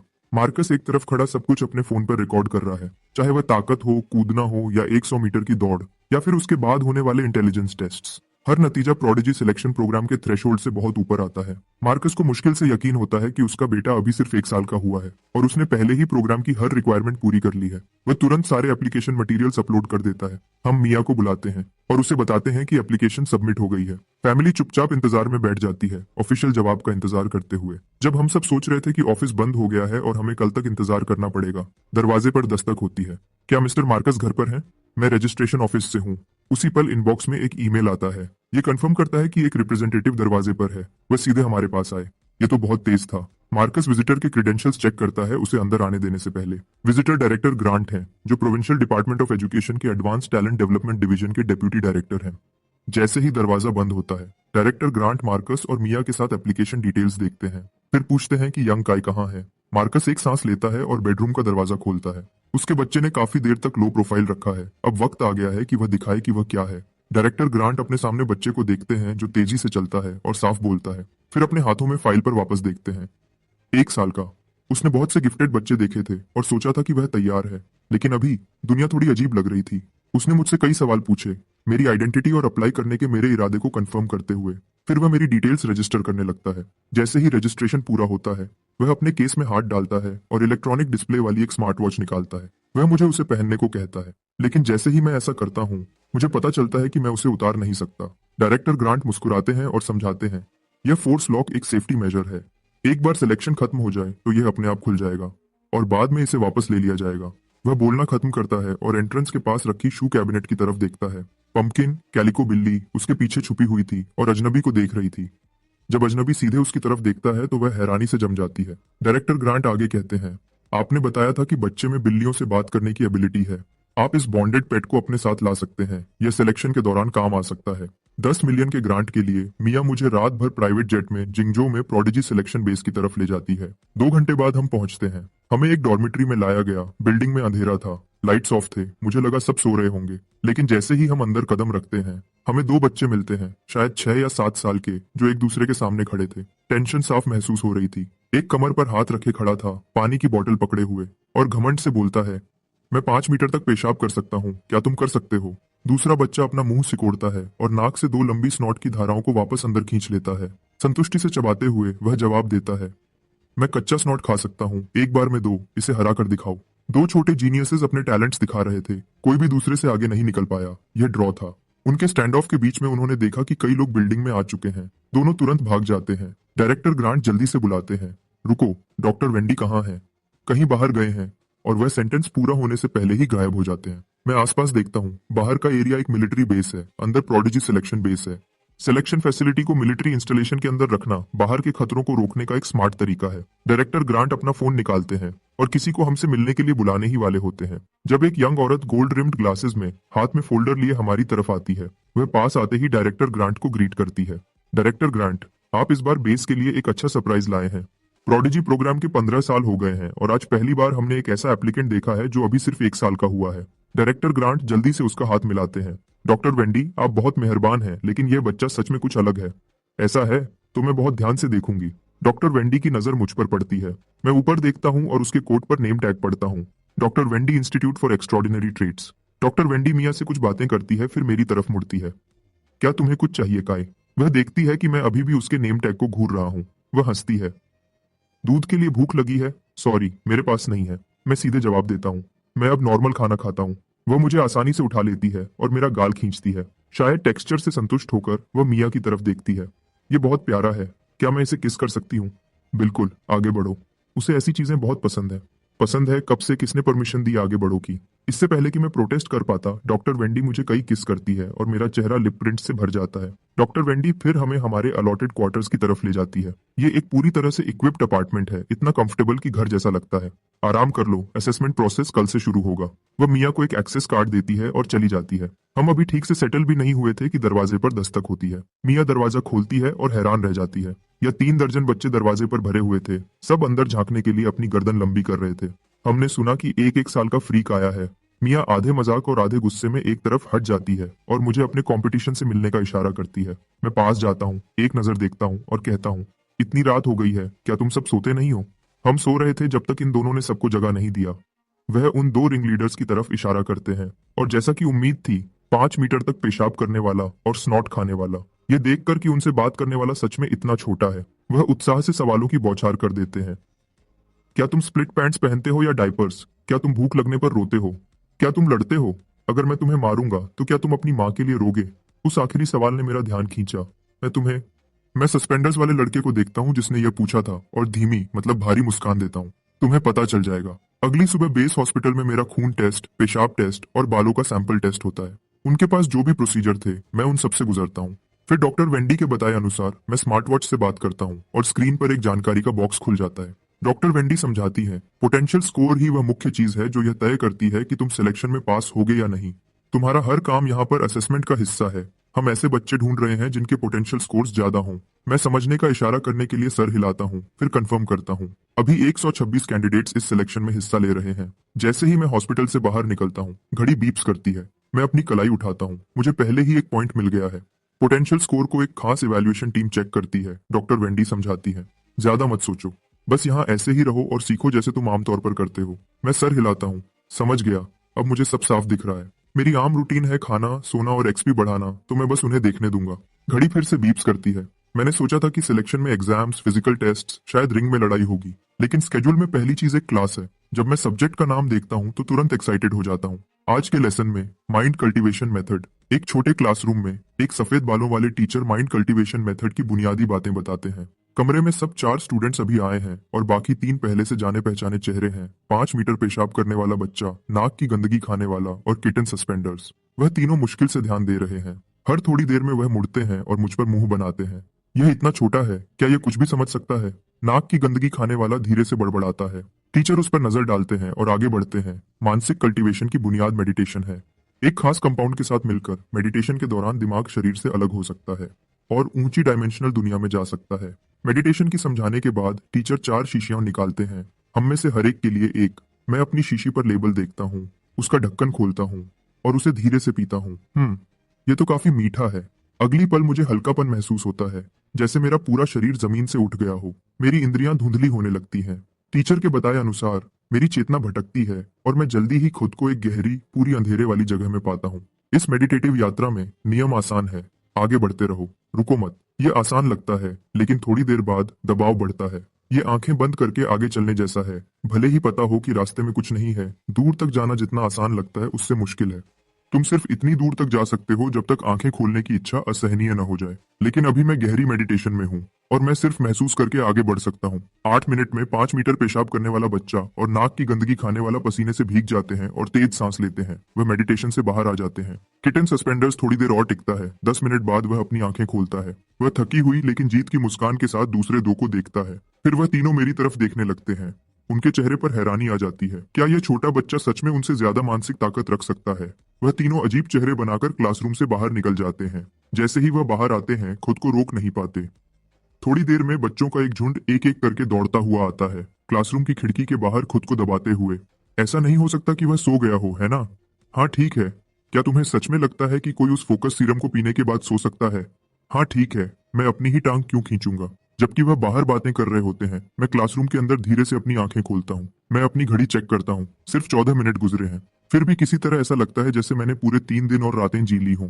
मैं एक धीमी सांस छोड़ता हूँ और अपना स्टैट पैनल खोलता हूँ। जैसे ही मैं नंबर्स देखता हूँ, मेरा मूड ठीक हो जाता है। ये पहली बार है जब मेरे मानसिक स्टैट्स असली ट्रेनिंग से बढ़े हैं। लगता है इस जगह आना सही फैसला था। एकेडमी में आने के बाद से मैंने जल्दी से खत्म कर लिया है अपने पहले राउंड के लेसन्स। आगे आने वाले कोर्सेज के नाम देखते हुए मुझे उत्साह महसूस होता है। जब से मैं पैदा हुआ हूँ, मेरे मानसिक स्टैट्स सिर्फ पैनल रिवॉर्ड पॉइंट्स से ही बढ़े हैं। मैंने कभी सोचा नहीं था कि दिमाग को ट्रेन करने के लिए असली टेक्निक्स भी होती हैं। जैसे ही मैं एक सेशन खत्म करता हूँ और फिर से जाने की तैयारी करता हूँ, प्रोफेसर जो मुझे रोकने के लिए अंदर आते हैं। क्लास के बाद मैं अपनी घड़ी की स्क्रीन पर जानकारी देखता हूँ। मैं खुद से बड़बड़ाता हूँ, क्या पोटेंशियल पॉइंट्स जमा करना सच में इतना आसान है? लेकिन जो मुझे अभी तक नहीं पता वह यह है कि इस मानसिक ट्रेनिंग सेशन में सिर्फ दोनों ने भी एक पॉइंट कमाया। स्क्वर्ट और बूगर को कुछ भी नहीं मिला। दूसरी क्लास में प्रोफेसर जो समझाते हैं कि मेडिटेशन ट्रेनिंग आगे बढ़ने पर क्या होता है। तुम्हारा दिमाग जितना मजबूत होगा, डायमेंशनल लॉ को छूने का तुम्हारा मौका उतना ही ज्यादा होगा। समझाने में आसान बनाने के लिए वह एक खाली कागज पर 2 पॉइंट्स ए और बी बनाते हैं। सब जानते हैं कि 2 पॉइंट्स के बीच सबसे छोटा रास्ता एक सीधी लाइन होती है। लेकिन क्या होता है जब तुम एक ऊंची डायमेंशन में जाते हो? वह कागज को आधा मोड़ते हैं, ए और बी को एक साथ लाते हुए। एक आम आदमी को ए से बी तक जाने के लिए 10 सेंटीमीटर चलना पड़ता है, वह कहते हैं। लेकिन एक अवेकेंड जो डायमेंशनल लॉ को कंट्रोल करता है, वह पल भर में पहुंच सकता है। हम इस शक्ति को डायमेंशनल शिफ्ट कहते हैं। जब सुबह की क्लासेस खत्म होती है, मेरा सर घूम रहा होता है। सिर्फ 2 लेसन्स और दुनिया को देखने का मेरा पूरा नजरिया बदल गया है। ये सच में एक कमाल की दुनिया है। लंच फेस स्कैन से फ्री है। गोश्त भरने के बाद मैंने कैफेटेरिया वाली लेडी से कहा कि मुझे हनी वर्म जेल के 2 टुकड़े काट दे। जब स्क्वर्ट सुनता है कि मैं ये चीज हर दिन खाता हूँ, उसकी आंखें हैरानी से बड़ी हो जाती हैं। क्या तुम खराब हो गए हो या कुछ और?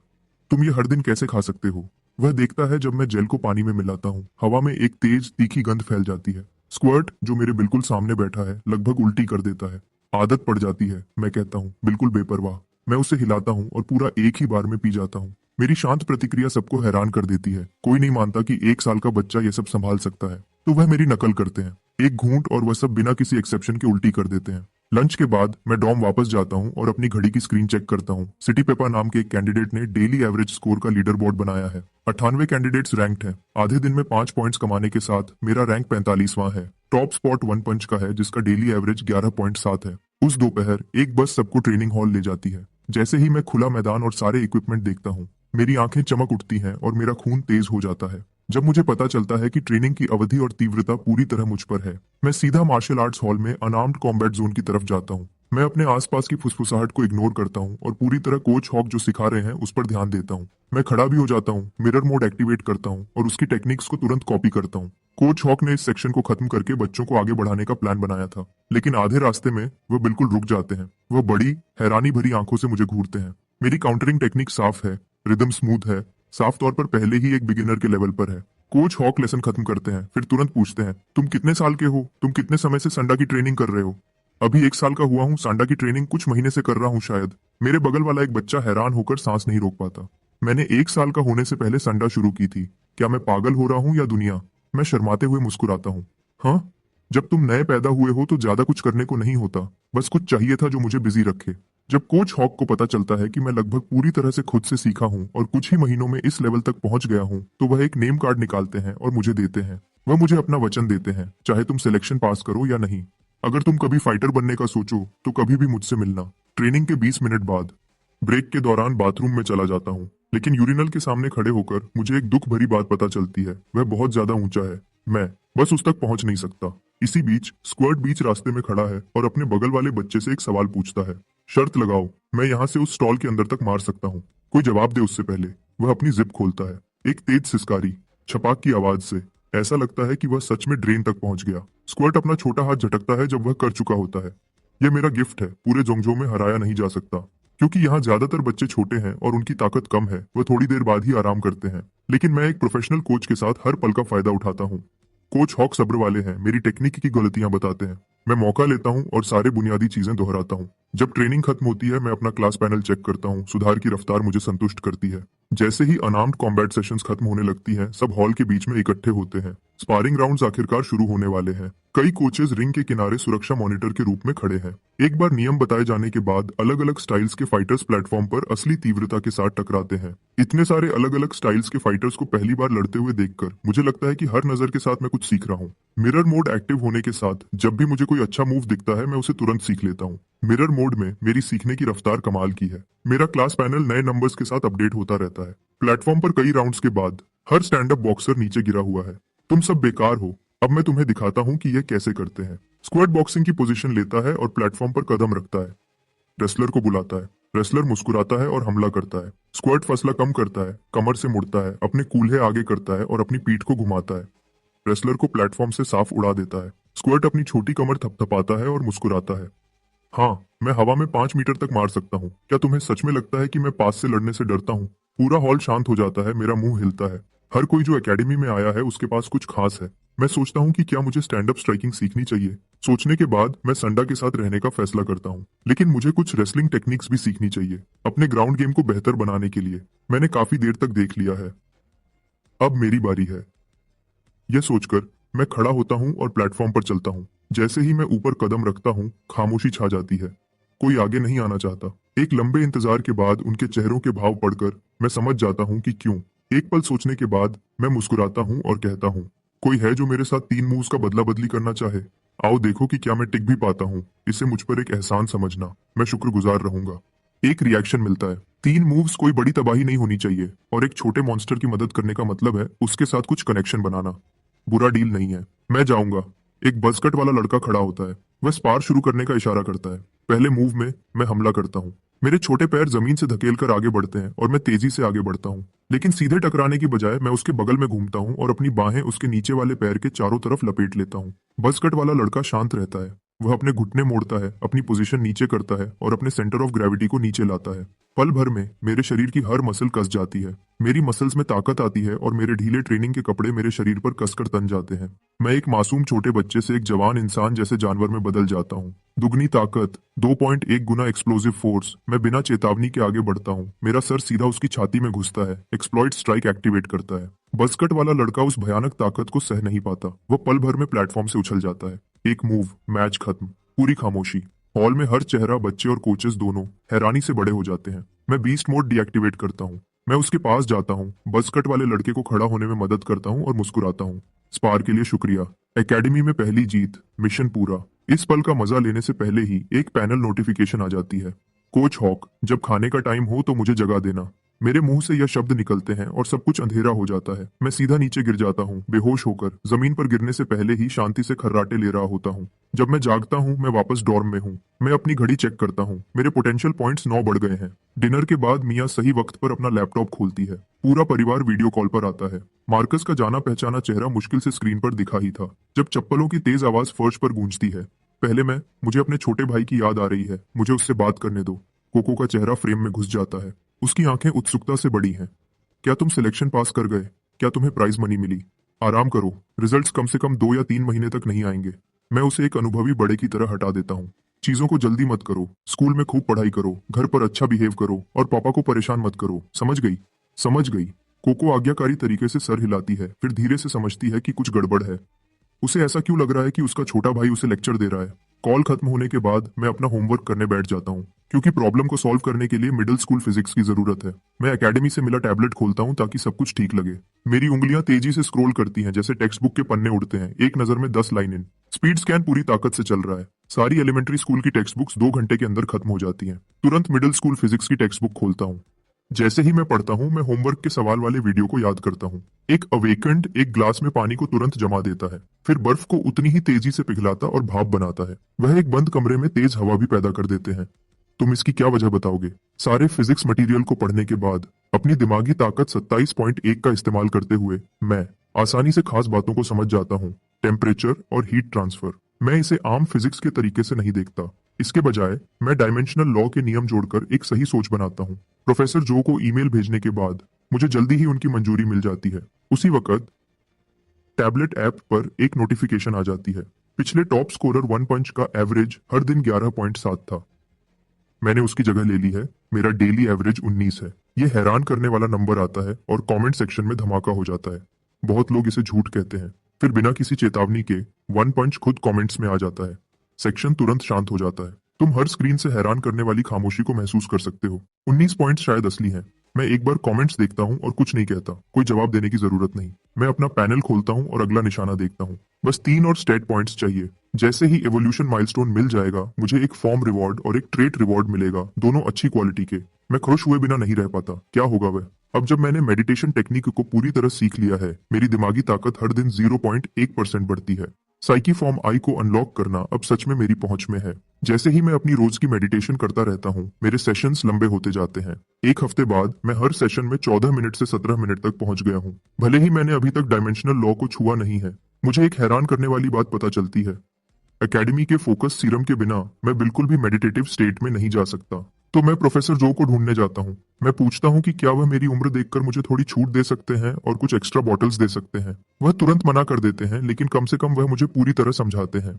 डायमेंशनल लॉ को छूने के लिए सिर्फ एक मजबूत दिमाग और शरीर ही नहीं, बल्कि बहुत अच्छी किस्मत भी चाहिए। सिर्फ वह खास लोग जिनकी शारीरिक और दिमागी ताकत इंसानी शरीर की जेनेटिक सीलिंग तक पहुंचती है, वह ही इसे करने के लायक होते हैं। कुछ लोगों के लिए एक सेशन ही काफी होता है अगर किस्मत उनके साथ हो। दूसरों के लिए 100 एक्स्ट्रा बॉटल्स फोकस सीरम भी कोई फर्क नहीं डालेंगी। क्योंकि मैं जल्दी ही डायमेंशनल लॉ को छूने वाला नहीं हूँ, मैं अपनी स्टैट्स बढ़ाने के लिए मेडिटेशन करता रहूंगा। और प्रोफेसर जो ने जो बताया है उसके हिसाब से एलीट टीयर के लिए शारीरिक स्टैंडर्ड मेरे अगले एवोल्यूशन टारगेट से मिलता जुलता लगता है।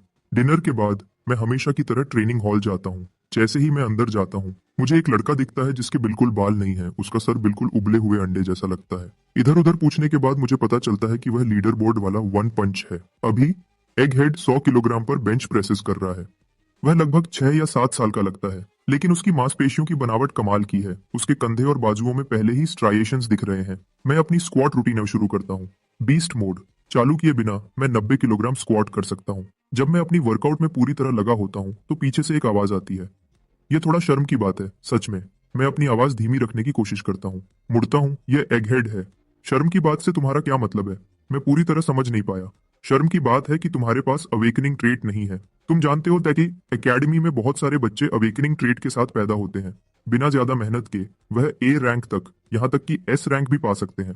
तुम्हारे पास हाई पोटेंशियल पॉइंट्स हैं और अच्छा अनुशासन है, लेकिन अवेकनिंग ट्रेट के बिना एक्सपर्ट्स शायद ध्यान नहीं देंगे। तुम ए रैंक पर ही अटके रह सकते हो। मैं बहस नहीं करता, इसके बजाय मैं मुस्कुराता हूँ और पूछता हूँ, तुम्हारा क्या? तुम्हारे पास अवेकनिंग ट्रेट है और एक मजबूत इरादा है। श्रिंक अचीवेटिंग एकेडमी की हद है, मेरी नहीं। मैं समझ नहीं पाता कि वह क्या कहना चाहता है, तो मैं पूछता हूँ, तो तुम मुझे यह सब क्यों बता रहे हो? वह मेरी आंखों में सीधा देखता है, पूरी तरह गंभीर। अगर एकेडमी तुम्हें एस रैंक नहीं देती तो मेरे साथ काम करना। मैं तुम्हें एस रैंक जैसा बर्ताव दूंगा। 6 या 7 साल का और पहले ही चेले बना रहा है और एकेडमी से लोगों को चुरा रहा है। मैं उसे सीधे मना नहीं करता। इसके बजाय मैं खड़ा होता हूँ और बार पर प्लेट्स लगाना शुरू करता हूँ। एक के बाद एक प्लेट लगती जाती है और वजन तेजी से बढ़ता है। 90 kilogram, 110 kilogram, 130 kilogram, 150 kilogram, 80 kilogram. Egghead का शांत चेहरा गायब हो जाता है। उसकी आंखें हैरानी से भर जाती हैं। सारी प्लेट्स लगाने के बाद मैं उसे मुस्कुराता हूँ। वैसे एस रैंक मेरी हद भी नहीं है। 150 किलोग्राम का बारबेल अपने कंधों पर उठाता हूँ। 3 साफ टेक्स्ट बुक स्क्वाट्स। मैं बार को एक भारी आवाज के साथ वापस रखता हूँ। कमरे में सब हैरान है। एगहेड जमा हुआ खड़ा है, शांत। उसका चेहरा बिल्कुल गंभीर हो जाता है। उसने शायद समझ लिया है कि मैं क्या कहना चाहता था। एगहेड एक लंबी सांस लेता है और मुझे सर हिलाता है। फिर वह मुड़ता है और बिना कुछ कहे चला जाता है। मैंने अभी अभी बीस्ट मोड चालू किया था एक बड़ी बात कहने के लिए, चोट से बचने के लिए। आज रात का स्ट्रेंथ सेशन जल्दी खत्म करना पड़ेगा। स्क्वाड को बुलाता हूँ और हम डॉम वापस जाते हैं। लेकिन बुगर कहाँ है? इसी पल एक दूसरे ट्रेनिंग रूम में बुगर पुलअप बार पर है। बड़े बड़े गोल घूम रहा है, पूरे 307 चक्कर। कुछ झूलों के बाद वह नीचे आता है और हैरान करने वाली मात्रा में नाक की गंदगी उसके चेहरे से उड़ती है। वह उस अनजान चीज को अपने चेहरे से सीधा अपने मुंह में डाल लेता है और एक संतुष्ट चेहरे के साथ वह धीरे से कहता है, मुझे पक्का लगता है कि मैं अभी और मजबूत हो गया हूँ। थोड़ी देर में एक नया हफ्ता शुरू होता है। दूसरे हफ्ते का ज्यादातर प्रोग्राम विल्डरनेस सर्वाइवल पर ध्यान देता है। मैं आउटडोर एक्सप्लोरेशन ट्रेनिंग जल्दी सीख लेता हूँ और कुछ अच्छे हुनर हासिल करता हूँ। लेकिन इतना सब करने के बाद भी एक्सप्लोरर क्लास पैनल अभी तक अनलॉक नहीं हुआ है। चाहे कुछ भी हो, मुझे पहले साइकी फॉर्मा एवोल्यूशन माइलस्टोन को पक्का करना है। बाकी सब इंतजार कर सकता है। और बस ऐसे ही सब कुछ ठीक हो जाता है। मेरा प्यूरिफिकेशन गेज फिर से भर जाता है और मुझे 2 और स्टैट पॉइंट्स मिलते हैं। मैं दोनों को सीधा मेंटल स्टैट्स में डाल देता हूँ।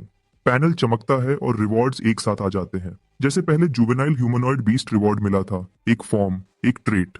मैं तुरंत पूरी जानकारी देखने के लिए टैप करता हूँ। जब चाहे ओवरड्राइव चालू कर पाना, मैं इससे बहुत खुश हूँ। फिर मैंने मर्ज ट्रेट प्रेडेटर रिवॉर्ड की जानकारी चेक की, बिल्कुल मेरी शारीरिक स्टैट्स की तरह। मेरी दिमागी स्टैट्स को अब ग्रोथ रेट और रिकवरी स्पीड दोनों में फायदा मिलता है। पूरा पैनल और जो कुछ भी मैंने अनलॉक किया है उसे देखकर मुझे एक शांत संतुष्टि महसूस होती है। उसी समय मैं सोचता हूँ, अगर मेरी शारीरिक और दिमागी दोनों स्टैट्स कभी 100 तक पहुंच जाएं, तो मैं शायद अवेकेंड बनने की तरफ बढ़ने के लायक हो जाऊंगा। एक मोटा मोटा हिसाब लगाकर मैं 3 साल का होने से पहले उस निशाने तक पहुंचने की कोशिश करूंगा, जब बच्चों को विल्डरनेस स्किल्स अच्छे से आ जाती हैं। वेल के बारे में लेसन्स भी शुरू हो जाते हैं। अगले दिन मैं एकेडमी से मिला हुआ सामान पैक करता हूँ, पंपकिन को साथ लेता हूँ और एकेडमी बस में बैठ जाता हूँ। एक ऐसे डिवाइस से गुजरने के बाद जो स्पेस और टाइम के बीच एक पोर्टल जैसा लगता है। मुझे नीला आसमान, सफेद बादल, अलग अलग साइज के 3 सूरज, तेज हवाएं और पूरी तरह से बैंगनी घास मिली। हम अब एक बड़े खुले मैदान के बीच में खड़े हैं। प्रोफेसर जो सबको बताने के लिए बोलते हैं, याद रखो तुम्हारा मिशन यहाँ 1 महीने तक जिंदा रहना है। कीमती चीजें ढूंढो और उन्हें शुरुआती जगह पर वापस लाओ। अगर तुम्हें कोई गहरी चोट लगती है या तुम्हारी जान को खतरा होता है, हम तुम्हें बाहर निकाल लेंगे, लेकिन वह मिशन की नाकामी मानी जाएगी। यहाँ से तुम अपनी मर्जी से कहीं भी जा सकते हो। टीम बनाओ, अकेले जाओ, साथ काम करो या मुकाबला करो, यह सब तुम पर है। जैसे ही वह खत्म करते हैं, बच्चे हर दिशा में बिखर जाते हैं। 30.3 की शारीरिक ताकत के साथ मेरे छोटे पैर मुझे हैरान करने वाली तेजी से ले जाते हैं। पंपकिन आगे आगे चलती है जब हम आगे के पेड़ों की तरफ बढ़ते हैं।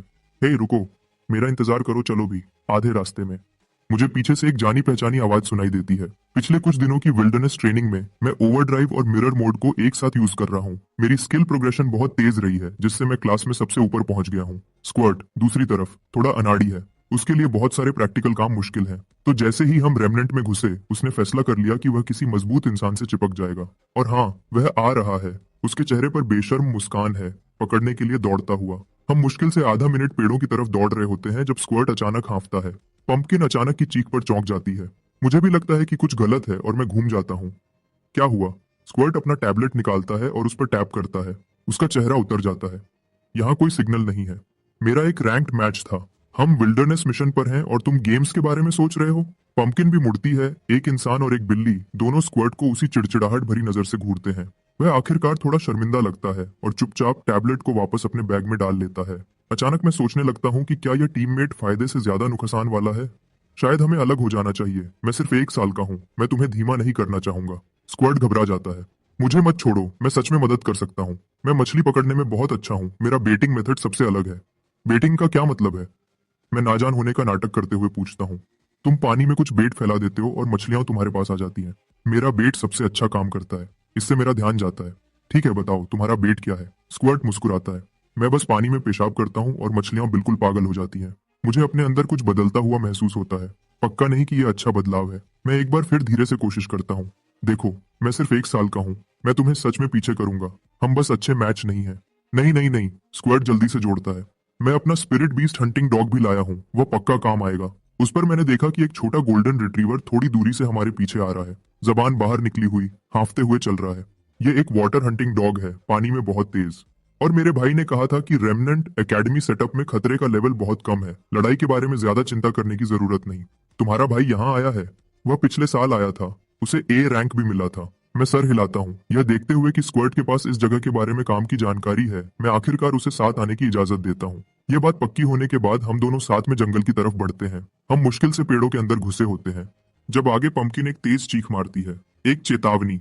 एक छोटा जंगली सुअर बैंगनी ग्रे रंग का झाड़ियों से बाहर निकलता है, नजर देखता है और भाग जाता है। स्क्वाड तुरंत चिल्लाता है, वह सुअर खतरनाक है, हमें उसे पकड़ना होगा। स्क्वाड और गोल्डन रिट्रीवर हमारे बगल को कवर करते हैं, कहीं और सुअर छुपे ना हो। फिर मैं अपनी चाकू निकालता हूँ और पंपकिन के पीछे भागता हूँ।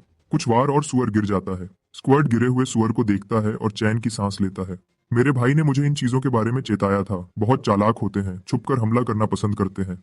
वह तब तक इंतजार करते हैं जब तक तुम नीचे लेटे हुए सो न जाओ। अगर तुम्हारे पैर सोते वक्त अलग हों तो वह सीधा उनके बीच से हमला करता है। मैं मुंह बनाए बिना नहीं रह पाता, यह सुनते ही मैं खुद ब खुद तन जाता हूँ। तुम्हारी बहन, रुको, तुम्हारा भाई, वह अब ठीक है ना? हाँ ठीक है शायद। वह पहले मुझसे निशानेबाजी में मुकाबला करता था, अब नहीं करता। इन चीजों से निपटने के लिए कोई टिप्स? बस याद रखना कि सोते वक्त अपने पैर साथ रखना। स्क्वाट और मैं नदी के पास एक ढलान पर जगह ढूंढते हैं, पीठ एक बड़े पेड़ की तरफ करके। हम एक शेल्टर बनाना शुरू करते हैं। साथ मिलकर हम एक आम लकड़ी का ढांचा खड़ा करते हैं। ये थोड़ा हवादार है, लेकिन एक रात के लिए काफी है। मैं अपने चाकू से सुअर पर काम शुरू करता हूँ, उसकी खाल उतारता हूँ, खून निकालता हूँ और उसे काटता हूँ। मैं बर्तन लगाता हूँ, उसे उबालता हूँ और थोड़ा नमक डालता हूँ। थोड़ी देर में गोश्त का पूरा बर्तन शोरबा समेत हम दोनों के पेट में चला जाता है। गोल्डन रिट्रीवर को भी एक अच्छा टुकड़ा मिलता है। पंपकिन कुछ छोटे जीव पकड़ती है जो खेत के चूहे जैसे लगते हैं और अपना इंतजाम करती है। हम बचा हुआ गोश्त एक पेड़ पर ऊंचा बांध देते हैं ताकि वह सूख जाए। वह मुझे 2 या 3 दिन तक चलेगा, कोई शक नहीं। जैसे ही आसमान अंधेरा होता है हम आग के पास शेल्टर के दरवाजे के पास लेट जाते हैं। हम बारी बारी से पंपकिन और गोल्डन रिट्रीवर को पहरे पर रखते हैं। स्क्वाट और मैं दोनों थोड़ी देर में सो जाते हैं। रात के बीच में मेरा चेहरा खुजलाने लगता है। मैं अपनी आंखें खोलता हूँ और देखता हूँ कि पंपकिन मेरा चेहरा चाट रही है। मैं तुरंत समझ जाता हूँ कोई हमारा गोश्त चुरा रहा है। गोल्डन रिट्रीवर ने भी देख लिया है, वह स्क्वाट को जगाने के लिए दौड़ता है। मैं खामोशी का इशारा करता हूँ, मैं खामोशी का इशारा करता हूँ, मैं खामोशी का इशारा करता हूँ। धीरे से स्क्वाट को जगाता हूँ और उसे सब बताता हूँ। हम चारों, 2 बच्चे, एक बिल्ली, एक कुत्ता चुपचाप शेल्टर से बाहर निकलते हैं। हम उस पेड़ की तरफ बढ़ते हैं जहाँ गोश्त लटका हुआ है। मुझे बस कुछ दिखता है जो पेड़ पर चढ़ रहा है, पहले ही गोश्त के पास। स्क्वाट एक पत्थर पकड़ता है फेंकने के लिए।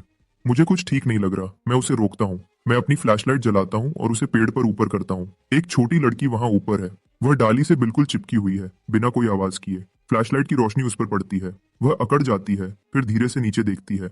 वह अजीब और अदब भरी मुस्कान देती है, कहती है, तुमने मुझे पकड़ लिया। शेल्टर के दरवाजे के बाहर स्क्वाट उस लड़की को घूरता है जिसने अभी हमारा गोश्त चुराने की कोशिश की थी। उसने पहले भागने की कोशिश की थी। स्क्वाट उसे पकड़ने की कोशिश में गिर गया था, लेकिन आखिर में उसे पकड़ लिया। बोलना शुरू करो, तुम हमारा गोश्त क्यों चुरा रही थी? लड़की मुस्कुराती रहती है।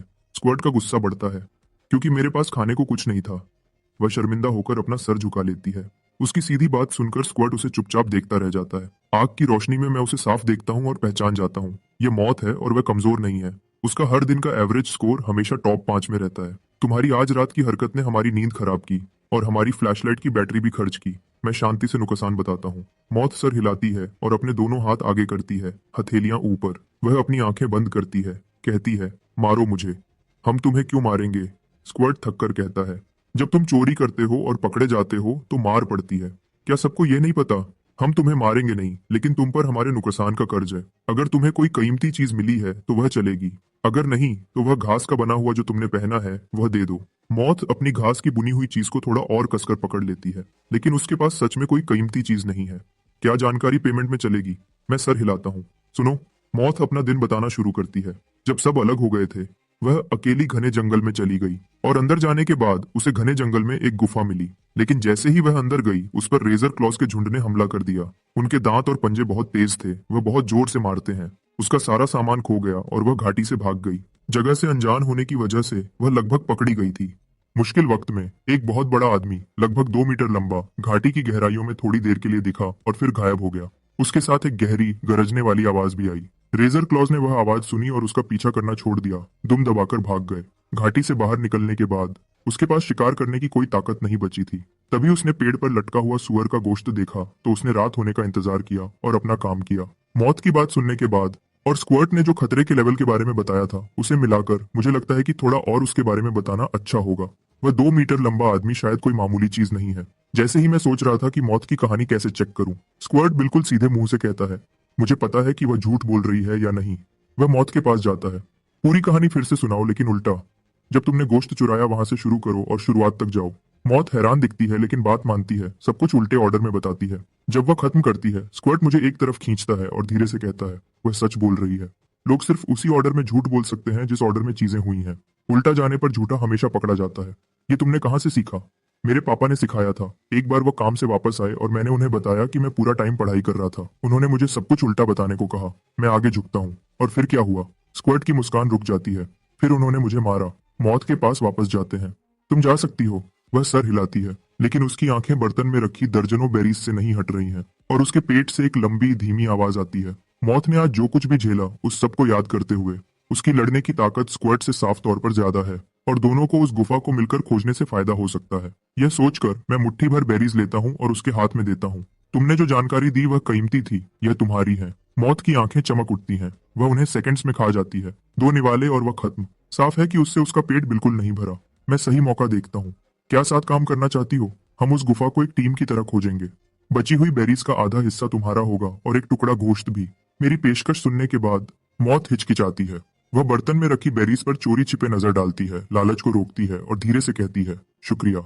फिर वह पल भर में गायब हो जाती है। जंगल की गहराइयों में दौड़ती हुई चली जाती है। अगली सुबह जल्दी स्क्वर्ट और मैंने बात की और जल्दी से जल्दी गुफा की तरफ जाने का फैसला किया। हम जल्दी से सामान पैक करते हैं और फिर निकल पड़ते हैं। 2 बच्चे, एक बिल्ली, एक कुत्ता। 3 घंटे पैदल चलने के बाद हम आखिरकार पहुंच जाते हैं। यह वह जगह है जहां मौत ने अपना आधा दिन इस मुश्किल जगह में गुजारा था। स्क्वर्ट कांटों से भरे रास्ते को देखकर धीमी से सीटी बजाता है, फिर गंभीर हो जाता है। ध्यान से। अगर सिस्टम ने हमें खतरे में बताया और एकेडमी ने हमें बाहर निकाल दिया तो मिशन खत्म हो जाएगा। यह चेतावनी ध्यान में रखते हुए मैं पंपकिन के साथ पहाड़ में आगे बढ़ता हूँ। बस कुछ कदम अंदर आगे एक काला साया दिखता है, बिल्कुल वैसा ही जैसा मौत ने रेजर क्लॉ के बारे में बताया था। इस जगह का सबसे खतरनाक शिकार करने वाला जानवर। रेजर क्लॉ मुझ पर नजर जमाता है। उसकी नजर जानलेवा हो जाती है और वह एक धीमी गरज निकालता है जो सिर्फ एक जंगली जानवर ही निकाल सकता है। मैं स्क्वर्ट को पीछे रहने का इशारा करता हूँ और अपनी चाकू लेकर हमला करता हूँ। रेजर क्लॉ ने साफ तौर पर इतने छोटे से किसी को पहले हमला करते हुए नहीं सोचा था। वह गरजता है और अपने दांत दिखाकर हमला करता है। सच कहूं तो एक जंगली जानवर से लड़ना रिंग में लड़ने से बिल्कुल अलग होता है। मानसिक दबाव एक अलग ही लेवल पर होता है। मैं खुद को संभालता हूँ और पंपकिन के साथ मिलकर काम करता हूँ। रेजर क्लॉ के चारों तरफ घूमता हूँ और उसकी ताकत को समझता हूँ। पंपकिन उछलता है और तेजी से घूमता है। रेजर क्लॉ का ध्यान अपनी तरफ खींचता है। 2 मिनट बाद मुझे आखिरकार अपना मौका मिल जाता है। मैं पल भर में बीस्ट मोड एक्टिवेट करता हूँ। फासला कम करता हूँ और अपनी चाकू रेजर क्लॉ के पेट में जोर से घुसा देता हूँ। एक तेज सिसकारी निकलती है। जैसे ही ब्लेड उसकी रक्षा को तोड़ती है, एक्सप्लॉइट स्ट्राइक का डैमेज बोनस एक्टिवेट हो जाता है। रेजर क्लॉ एक चीख निकालता है और धीरे से जमीन पर गिर जाता है। पहला शिकार। सब खुश हैं। हम थोड़ी देर आराम करते हैं और आगे बढ़ते हैं। मौत के बताए हुए के हिसाब से आधे घंटे बाद हमें छिपी हुई गुफा मिलती है जो एक नीचे जगह के कोने में छिपी हुई है, लेकिन वह नजारा हमें रोक देता है। 30 से ज्यादा रेजर क्लॉज एक साथ इकट्ठे हैं, सब एक ही जगह पर चीख रहे हैं। यह देखकर स्क्वर्ट के घुटने कांप जाते हैं। चलो पीछे हट जाते हैं, अगर उन्होंने हमें देख लिया तो हम खत्म। मैं सर हिलाता हूँ और धीरे से पीछे हटना शुरू करता हूँ। तभी गुफा के अंदर से नीली रोशनी चमकती है। उसके बाद एक भारी ताल में चलने की आवाज आती है, जैसे कोई बहुत बड़ा जानवर चल रहा हो। रेजर क्लॉज एक साथ पीछे हट जाते हैं। मैं चुप हो जाता हूँ और घूरता हूँ। मैं आखिरकार उस बड़े आदमी को साफ देख पाता हूँ जिसका मौत ने जिक्र किया था। एक जंग लगा हुआ मेटल का रोबोट अपनी मैकेनिकल बाहें घुमाता है। रेजर क्लॉज को पीछे धकेल रहा है जो गुफा में घुसने की कोशिश कर रहे हैं। उसी वक्त वह ऐसी आवाजें निकालता है जो मैं समझ नहीं पाता। हम ट्रांसलेटर चलाते हैं। वही लाइन बार बार दोहराई जाती है, सीरी गार्डियन आपकी सेवा में। कई बार हमला करने में नाकाम होने के बाद रेजर क्लॉज समझ जाते हैं कि वह अंदर नहीं घुस सकते और धीरे से पीछे हट जाते हैं। गार्डियन बॉट पीछा नहीं करता। भारी कदमों की आवाज फिर आती है और बॉट गुफा की गहराइयों में वापस गायब हो जाता है। क्या प्लान है? स्क्वर्ट पूछता है जब हम सुरक्षित जगह पर वापस आ जाते हैं। हम अंदर जाएंगे, कोई शक्कर नहीं, लेकिन हम समझदारी से करेंगे। हम खोजने वाले हैं, सुइसाइड स्क्वाड नहीं, क्योंकि इतने सारे रेजर क्लॉज हैं कि उनसे सीधे लड़ना मुश्किल है। हम जाल लगाने और उन्हें एक एक करके खत्म करने का फैसला करते हैं। लगता है हमें कुछ और लोगों की मदद लेनी पड़ेगी। तो स्क्वर्ट और मैं घाटी के बाहर काम करते हैं, जाल बनाने का सामान इकट्ठा करते हैं और साथ ही मदद करने वाले लोगों को भी देखते रहते हैं। थोड़ी देर बाद हमें पास में लड़ने की आवाजें सुनाई देती हैं। मैं अपनी नाक की गंदगी को मछली और खरगोश पकड़ने के लिए इस्तेमाल कर सकता हूँ। तुम क्या कर सकते हो? मैं बास्केटबॉल खेलता हूँ और मैं गाना, डांस और रैप कर सकता हूँ। मैंने आवाजें तुरंत पहचान ली और हंसने लगा। लगता है हमारी मदद आ गई। जो प्लान हमने बनाया था उस पर चलते हुए सब कुछ ठीक चलता है। हमने 5 या 6 दिन घाटी में 40 से ज्यादा रेजर क्लॉज को खत्म करने में लगाए। अब बस कुछ ही बचे हैं। तब उन्हें आखिरकार खतरा महसूस होता है और वह सब घाटी से तेजी से बाहर निकलते हैं। गुफा के रास्ते को रोकने वाले रेजर क्लॉज का काम खत्म होने के बाद हम चारों धीरे से गुफा के पास जाते हैं। तब फिर से भारी कदमों की आवाज आती है। जंग लगा हुआ गार्डियन बॉट एक बार फिर बाहर आता है और फिर से उसी गर्म आवाज में, सीरी गार्डियन, आपकी सेवा में। ऐसी चीज के खिलाफ जो अकेले रेजर क्लॉज के पूरे झुंड को रोक सकती है, हम जल्दी नहीं करते। मैं बॉट को ध्यान से देखता हूँ और प्रोफेसर जो की कही हुई एक बात याद आती है। जब तुम किसी नई सभ्यता से मिलो तो जल्दी से दुश्मनी मत दिखाओ, पहले बातचीत करो। बॉट अभी भी अपनी वही लाइन दोहरा रहा है। तो मैं ट्रांसलेटर का इस्तेमाल करता हूँ, बॉट के बोलने के तरीके की नकल करता हूँ और जवाब देता हूँ, गीते मुझे सेवा चाहिए। बॉट रुक जाता है, उसकी नजर मुझ पर टिक जाती है। बच्चा मिला। फिर उसकी मैकेनिकल बाहें हिलने लगती हैं। पल भर में बाहें ऊपर उठती हैं जैसे हमें भगाने के लिए। फिर वह आगे बढ़ता है जैसे बॉट मुझे उठाने वाला हो। कुछ मिनट तक इस आगे पीछे के बाद एक छोटी सी बिजली की आवाज आती है और बॉट की आंखों में नीली रोशनी बुझ जाती है। वह बिल्कुल अकड़ा हुआ अपनी जगह पर जम जाता है। तो यहाँ सबकर ये है, कभी हिचकिचाओ मत, कभी रुको मत, वरना तुम सच में खुद को खत्म कर लोगे। खैर, मैं ध्यान से आगे बढ़ता हूँ। बॉट बिल्कुल भी रिएक्ट नहीं करता। स्क्वाड खरुश हो जाता है और उसके बगल से अंदर घुस जाता है।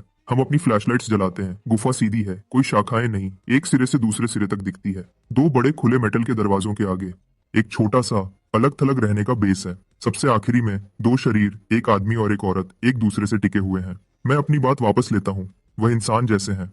मैं हमेशा सोचता था कि एलियन सभ्यताएं अजीब और एलियन दिखेंगी, लेकिन एक डिवाइस से जो कैमरा जैसा दिखता है, हमें पता चला कि वह दो अवेकेंट थे जिनमें उड़ने की शक्ति थी। इस दुनिया की खूबसूरती से खिंचकर उन्होंने यहाँ रहने का फैसला किया था। लेकिन एक दिन बिना किसी चेतावनी के आसमान में अनगिनत छोटे काले बादल दिखे। बादलों ने तबाह करने वाली एनर्जी की किरणें छोड़ी, पूरी दुनिया को तबाह कर दिया। आदमी और औरत मदद करने के लिए बाहर दौड़े, लेकिन अवेकेंट होने के बावजूद भी वह काले बादलों के खिलाफ कुछ नहीं कर पाए। बुरी तरह घायल होकर उनके पास बेस में वापस जाने के अलावा कोई रास्ता नहीं था। एक अवेकेंट को ठीक करने वाली कोई दवा नहीं थी और सिर्फ एक गार्डियन बोर्ड था जो मामूली सुरक्षा और देखभाल करता था। उन्होंने शांति से अपनी मौत को गले लगाया। जब रिकॉर्डिंग खत्म होती है, सब लोग साफ तौर पर घबरा जाते हैं। फिर अचानक दरवाजे पर एक आदमी दिखता है। बधाई हो, सिर्फ 8 दिन में तुमने इस पूरी जगह की सबसे कीमती सभ्यता की चीज ढूंढ ली है। प्रोफेसर जो धीरे से अंदर आते हैं। वह अपने फोन पर एक डॉक्यूमेंट स्क्रॉल कर रहे हैं और तुमने ऐसा करने का एकेडमी का सबसे तेज रिकॉर्ड तोड़ दिया है। वह मुझ पर नजर डालते हैं। तुम्हारी किस्मत बहुत अच्छी है बच्चे, तुमने बॉट का बच्चे की सुरक्षा वाला प्रोटोकॉल चालू कर दिया, वरना उससे आगे निकलना बिल्कुल भी आसान नहीं होता। मैं कैमरा ऊपर करता हूँ। प्रोफेसर, वह काले बादल क्या थे? बाकी बच्चे आगे झुकते हैं, सब जानना चाहते हैं। सबकी आंखें उन पर टिक जाती हैं। हम उन्हें स्टार हंटर्स कहते हैं। वह ब्रह्मांड में घूमते हैं और सभ्यताओं का शिकार करते हैं। प्रोफेसर जो का चेहरा गंभीर हो जाता है। जब भी उन्हें कोई विकसित सभ्यता मिलती है, वह हमला करते हैं, उसके साधन लूट लेते हैं, फिर ग्रह की सतह को तबाह कर देते हैं, सभ्यता को शून्य से फिर से बनाने पर मजबूर करते हैं। फसल काटने जैसा, एक बार काटो और अगले के उगने का इंतजार करो। जवाब एक बोझ की तरह गिरता है। क्या धरती को भी स्टार हंटर्स ने निशाना बनाया है? हमें नहीं पता, लेकिन हमें हमेशा तैयार रहना होगा। वह कमरे में सबको इशारा करते हैं। इसीलिए अकेडमी ने तुम सबको एक साथ लाया है। अगर तुम में से एक भी सभ्यता का रक्षक बन गया तो हमारी सारी मेहनत सफल हो जाएगी। 1 महीने बाद सब बेस कैंप पर इकट्ठे होते हैं। इस बची हुई जगह के सर्वाइवल मिशन में 5 कैंडिडेट्स को बाहर कर दिया जाता है। मेरा स्कोर सबसे ज्यादा है। मेरी रैंकिंग एकेडमी के टॉप 10 में आ गई है। लेकिन सबसे बड़ी हैरानी की बात यह है कि मेरी घड़ी ने एक्सप्लोरर स्टोर खोल दिया है। हर तरह का सामान खरीदने के लिए मिल रहा है। जैसे ही मैंने अपना प्रोफाइल रजिस्टर किया, मेरे पैनल में अपने आप एक नोटिफिकेशन आ गया।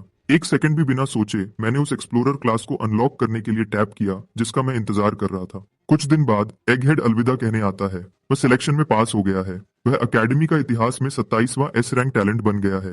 वह मुझे ढूंढ लेता है और मुझे एक नेम कार्ड देता है। इस बार यह एक इनविटेशन है, कोई नौकरी का ऑफर नहीं। मैंने पहले तुम्हें कम समझा था। बिना किसी अवेकनिंग ट्रेड के भी तुम एस रैंक के पूरे लायक हो। उसकी माफी सच्ची थी।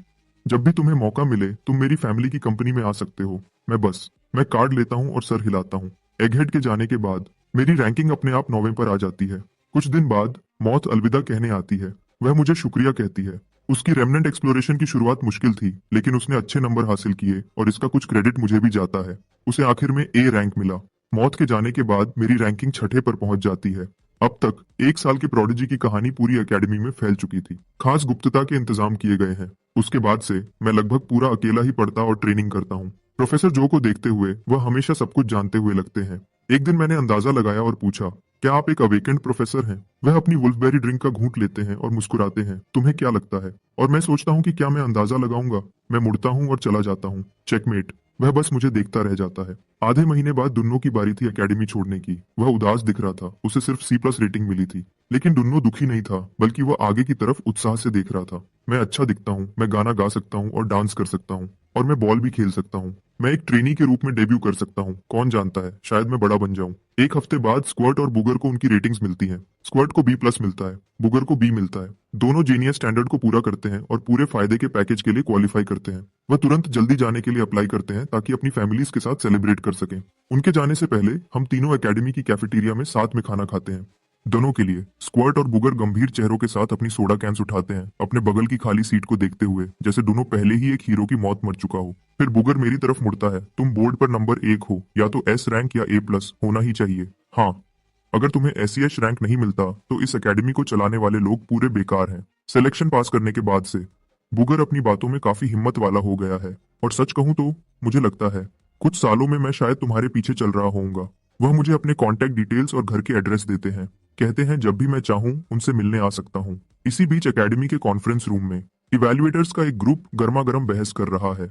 15 सालों में एक भी S रैंक कैंडिडेट ऐसा नहीं रहा जिसके पास अवेकनिंग ट्रेट न हो, एक कंजर्वेटिव इवैल्यूएटर कहता है। मैं मानता हूं कि काय की क्षमता खास है, लेकिन अवेकनिंग ट्रेट के बिना उसके फ्यूचर को लेकर बहुत ज्यादा अनिश्चितता है। मुझे लगता है वह कुछ सालों में इलीट लेवल तक पहुंच सकता है, लेकिन वह वहां जिंदगी भर अटका भी रह सकता है। कुछ और कंजर्वेटिव इवैल्यूएटर्स सहमत होते हुए सर हिलाते हैं। तभी दरवाजे से एक आवाज आती है, तुम में से कोई क्या जानता है? इवैल्यूएटर्स घूम जाते हैं। एक सफेद बालों वाला बुजुर्ग अंदर आता है, हाथ में वुल्फबेरी टी का ग्लास लिए। कमरे में सब एक साथ खड़े हो जाते हैं। डायरेक्टर। बस बुजुर्ग सबसे आगे वाली सीट पर बैठ जाते हैं और अपनी नजर से पूरे कमरे को देखते हैं। मैं जानता हूं तुम्हारे दिमाग में क्या चल रहा है। शुरू के सालों में हम बहुत उम्मीद में थे, जब हम S रैंक टैलेंट्स को रेटिंग देते थे उनमें से ज्यादातर ने हमें निराश किया, तो तुम सब सावधान हो गए, जिम्मेदारी से डर गए। मैं समझता हूँ, लेकिन बुजुर्ग का लहजा तेज हो जाता है। क्या यहाँ किसी को यह ख्याल आया है कि तुम में से कुछ लोग उन S रैंक स्लॉट्स को अवेकेंट फैमिलीज के लिए फेवर के तौर पर बचा रहे हो और आम परिवारों के कैंडिडेट्स पर जानबूझकर सख्ती कर रहे हो? कंजर्वेटिव इवैल्यूएटर्स का चेहरा पीला पड़ जाता है। सब जोर देते हैं कि वह ऐसा कभी नहीं करेंगे। बुजुर्ग सर हिलाते हैं। अच्छा, तो वापस रेटिंग पर आते हैं। S रैंक का स्टैंडर्ड सिर्फ आम अवेकेंट बनाना नहीं है। हमें सबसे बेहतरीन वेल एक्सप्लोरर्स चाहिए, सभ्यता के आखिरी रखवाले। यह क्षमता मैंने 1 साल के बच्चे में देखी है। तुम्हें लगता है उसमें नामंजूर खतरा है? मैं 10 गुना ज्यादा खतरा उठाना पसंद करूंगा इस एक मौके को छोड़ने के बजाय। एक स्टाफ मेंबर वोट शुरू करने का इशारा करता है। कैंडिडेट काय को प्रोजेक्ट एपेक्स के नियम के तहत जांचा गया है। प्रस्तावित रेटिंग S रैंक। कौन कौन सहमत है? बुजुर्ग का हाथ सबसे पहले ऊपर जाता है। टेबल के दूसरे छोर पर बैठी डॉक्टर वेंडी भी अपना हाथ उठाती है। जब सीनियर लीडर खतरा उठाने को तैयार थे, ज्यादातर इवैल्यूएटर्स उनका पीछा करते हैं और अपने हाथ उठाते हैं। उसी पल लेटेस्ट रेटिंग का नतीजा कॉन्फ्रेंस रूम से बाहर निकलता है। एक नया मुकाम, जोंगजो के प्रोजेक्ट एपेक्स के इतिहास में 28वां S रैंक ऑफिशियली रिकॉर्ड हो गया है। जब डॉक्टर वेंडी मुझे बताती हैं कि मुझे S रैंक मिला है तो मैं हैरान नहीं होता, लेकिन मिया बहुत खुश है। पिछले कुछ हफ्ते में वह दूसरे पेरेंट्स से बात कर रही थी और उसने जाना कि रैंक्ड टीयर्स के बीच कितना बड़ा फर्क है। अब उसके बेटे को सबसे ऊंचा S रैंक मिला है। उसे राष्ट्रीय खजाना कहना कोई बड़ी बात नहीं होगी। अब जब मुझे S रैंक मिल गया है और मैंने अपने बनाए हुए गोल्स पूरे कर लिए हैं, घर जाने का समय हो गया है। डॉक्टर वेंडी मेरी घड़ी पर कुछ कैरेक्टर्स भेजती हैं। जोंगजो प्रोडिजी प्रोटेक्शन एक्ट अब तुम्हारे लिए लागू हो गया है। जो मैंने अभी तुम्हारी घड़ी पर भेजा है वह तुम्हारी सेफ्टी आईडी है। अगर तुम किसी मुश्किल में पड़ते हो तो वह आईडी लोकल अथॉरिटीज को दे देना और तुम्हें सबसे तेज मदद मिलेगी। और अवेकन भी तुम्हारी पूरे दिन और रात करीब से देखभाल के लिए लगाए जाएंगे। मैं बार बार सर हिलाता हूँ, ये बहुत अच्छा है, बहुत तसल्ली देने वाला है। डॉक्टर वेंडी, वह 10 मिलियन का डेवलपमेंट ग्रांट कब मिलेगा? फिक्र मत करो, जो तुम्हारा है वह कोई नहीं ले सकता। वह मिया को एक फाइनेंशियल डॉक्यूमेंट देती है। डेवलपमेंट ग्रांट ज्यादातर रीइंबर्समेंट पर बेस्ड है। ये तुम्हारे स्टोर अकाउंट में आ जाएगा, बस खर्च करते वक्त सही रिसीप्ट्स लेना मत भूलना। ग्रांट कंफर्म हो गया है, प्रोडिजी प्रोटेक्शन एक्ट एक्टिव है, और अब बस एक चीज बची है। डॉक्टर वेंडी, क्या कोई अवेकेंट मेरा मेंटर बनेगा? क्या यह डिसाइड हो गया है? मैं पूछता हूँ, अपनी उत्सुकता मुश्किल से छुपाते हुए। इस पर डॉक्टर वेंडी का चेहरा बदल जाता है। वह एक खास सीनियर लीडर के बारे में सोच रही है जिसने सही तरीके को छोड़कर पहले ही मेंटर की जगह ले ली थी। वह अराई को मुस्कुराती है। जल्दी ही फाइनल हो जाएगा, तुम्हें बता दिया जाएगा। प्रोजेक्ट एपेक्स कमिटमेंट अग्रीमेंट पर साइन करने के बाद हम एक प्राइवेट जेट में बैठकर सीधे लूटन के नॉर्थ डिस्ट्रिक्ट एयरपोर्ट जाते हैं। फिर एक प्राइवेट कार हमें आराम से घर तक ले जाती है। हम अभी घर पहुंचे ही थे कि मार्कस अंदर आता है। उसने खास इसके लिए छुट्टी ली थी। मैं हमेशा जानता था कि मेरा बेटा यह कर दिखाएगा। उसका चेहरा खुशी से लाल हो गया है। वह सेलिब्रेशन के लिए स्पार्कलिंग ड्रिंक्स का पूरा केस ऑर्डर करता है। 5 बजे के आसपास वह कोको को स्कूल से लेने जाता है। थोड़ी देर में सामने का दरवाजा खुलता है। कोको स्कूल यूनिफॉर्म में, मिट्टी से भरी हुई, उछलती हुई आती है। छोटे भाई, क्या तुम्हें प्यास लगी है? कोको फ्रिज से स्पार्कलिंग वाटर का एक कैन निकालती है और उसे दोनों हाथों से मुझे देती है। क्या तुम्हें भूख लगी है? डिनर में कोको एक पूरी चिकन लेग उठाती है और मेरे बोल में रख देती है। क्या तुम थक गए हो? ट्रेनिंग के बाद कोको मेरे लिए एक टॉवल और एक ड्रिंक लाती है। वह मेरे कंधों को थोड़ा दबाती भी है। मैं अपनी आंखें आधे बंद करता हूँ और इसके हर पल का मजा लेता हूँ। इस घर में मेरा रुतबा सबसे ऊंचा हो गया है। हे, मेरी घड़ी कहाँ है? 1 या 2 मिनट की मसाज के बाद कोको का सब्र खत्म हो जाता है। उसका असली मकसद आखिरकार सामने आता है। इससे पहले कि वह अपने असली डरावने रूप में बदल जाए, मैं एक्सप्लोरर स्टोर ऐप खोलता हूँ और उसे शिपिंग स्टेटस दिखाता हूँ। कोको स्क्रीन को घूरती है, उसकी आंखें चमक उठती हैं। एक्सप्लोरर सीरीज, वह लिटिल प्रोडिजी का सबसे महंगा मॉडल है और ये लिमिटेड एडिशन है। पैकेज आने से पहले 2 दिन तक कोको की मेरे प्रति भक्ति की कोई सीमा नहीं थी। मैं भी मुश्किल से अपनी हंसी रोक पाता हूँ। इस लड़की ने अपने माँ बाप को भी इतनी इज्जत कभी नहीं दी। जैसे ही घड़ी आती है, भाई बहन की वफादारी का कार्ड एक्सपायर हो जाता है। लेकिन जब मैं अनाउंस करता हूँ कि घर के लिए फ्यूचर में जितना भी मीट खरीदा जाएगा उसका पैसा मेरे अकाउंट से मिलेगा, मैं कोको को फिर से अपनी मुट्ठी में कर लेता हूँ। मेरी एस रैंक रेटिंग की खबर सिर्फ ऊपर के कुछ खास लोगों में ही फैली है। लूटन की सिटी गवर्नमेंट का मुख्य ऑफिशियल चुपचाप हमारे घर आता है। जब ऑफिशियल पूछता है कि हमें क्या चाहिए, मैं सीधे बोलता हूँ, मैं चाहता हूँ कि मेरी फैमिली सुरक्षित रहे। ऑफिशियल बिना किसी झिझक के मान जाता है। एक प्राइवेट कार और सिक्योरिटी का इंतजाम किया जाता है ताकि मार्कस, मिया और कोको को हर दिन स्कूल ले जाए और लाया जा सके।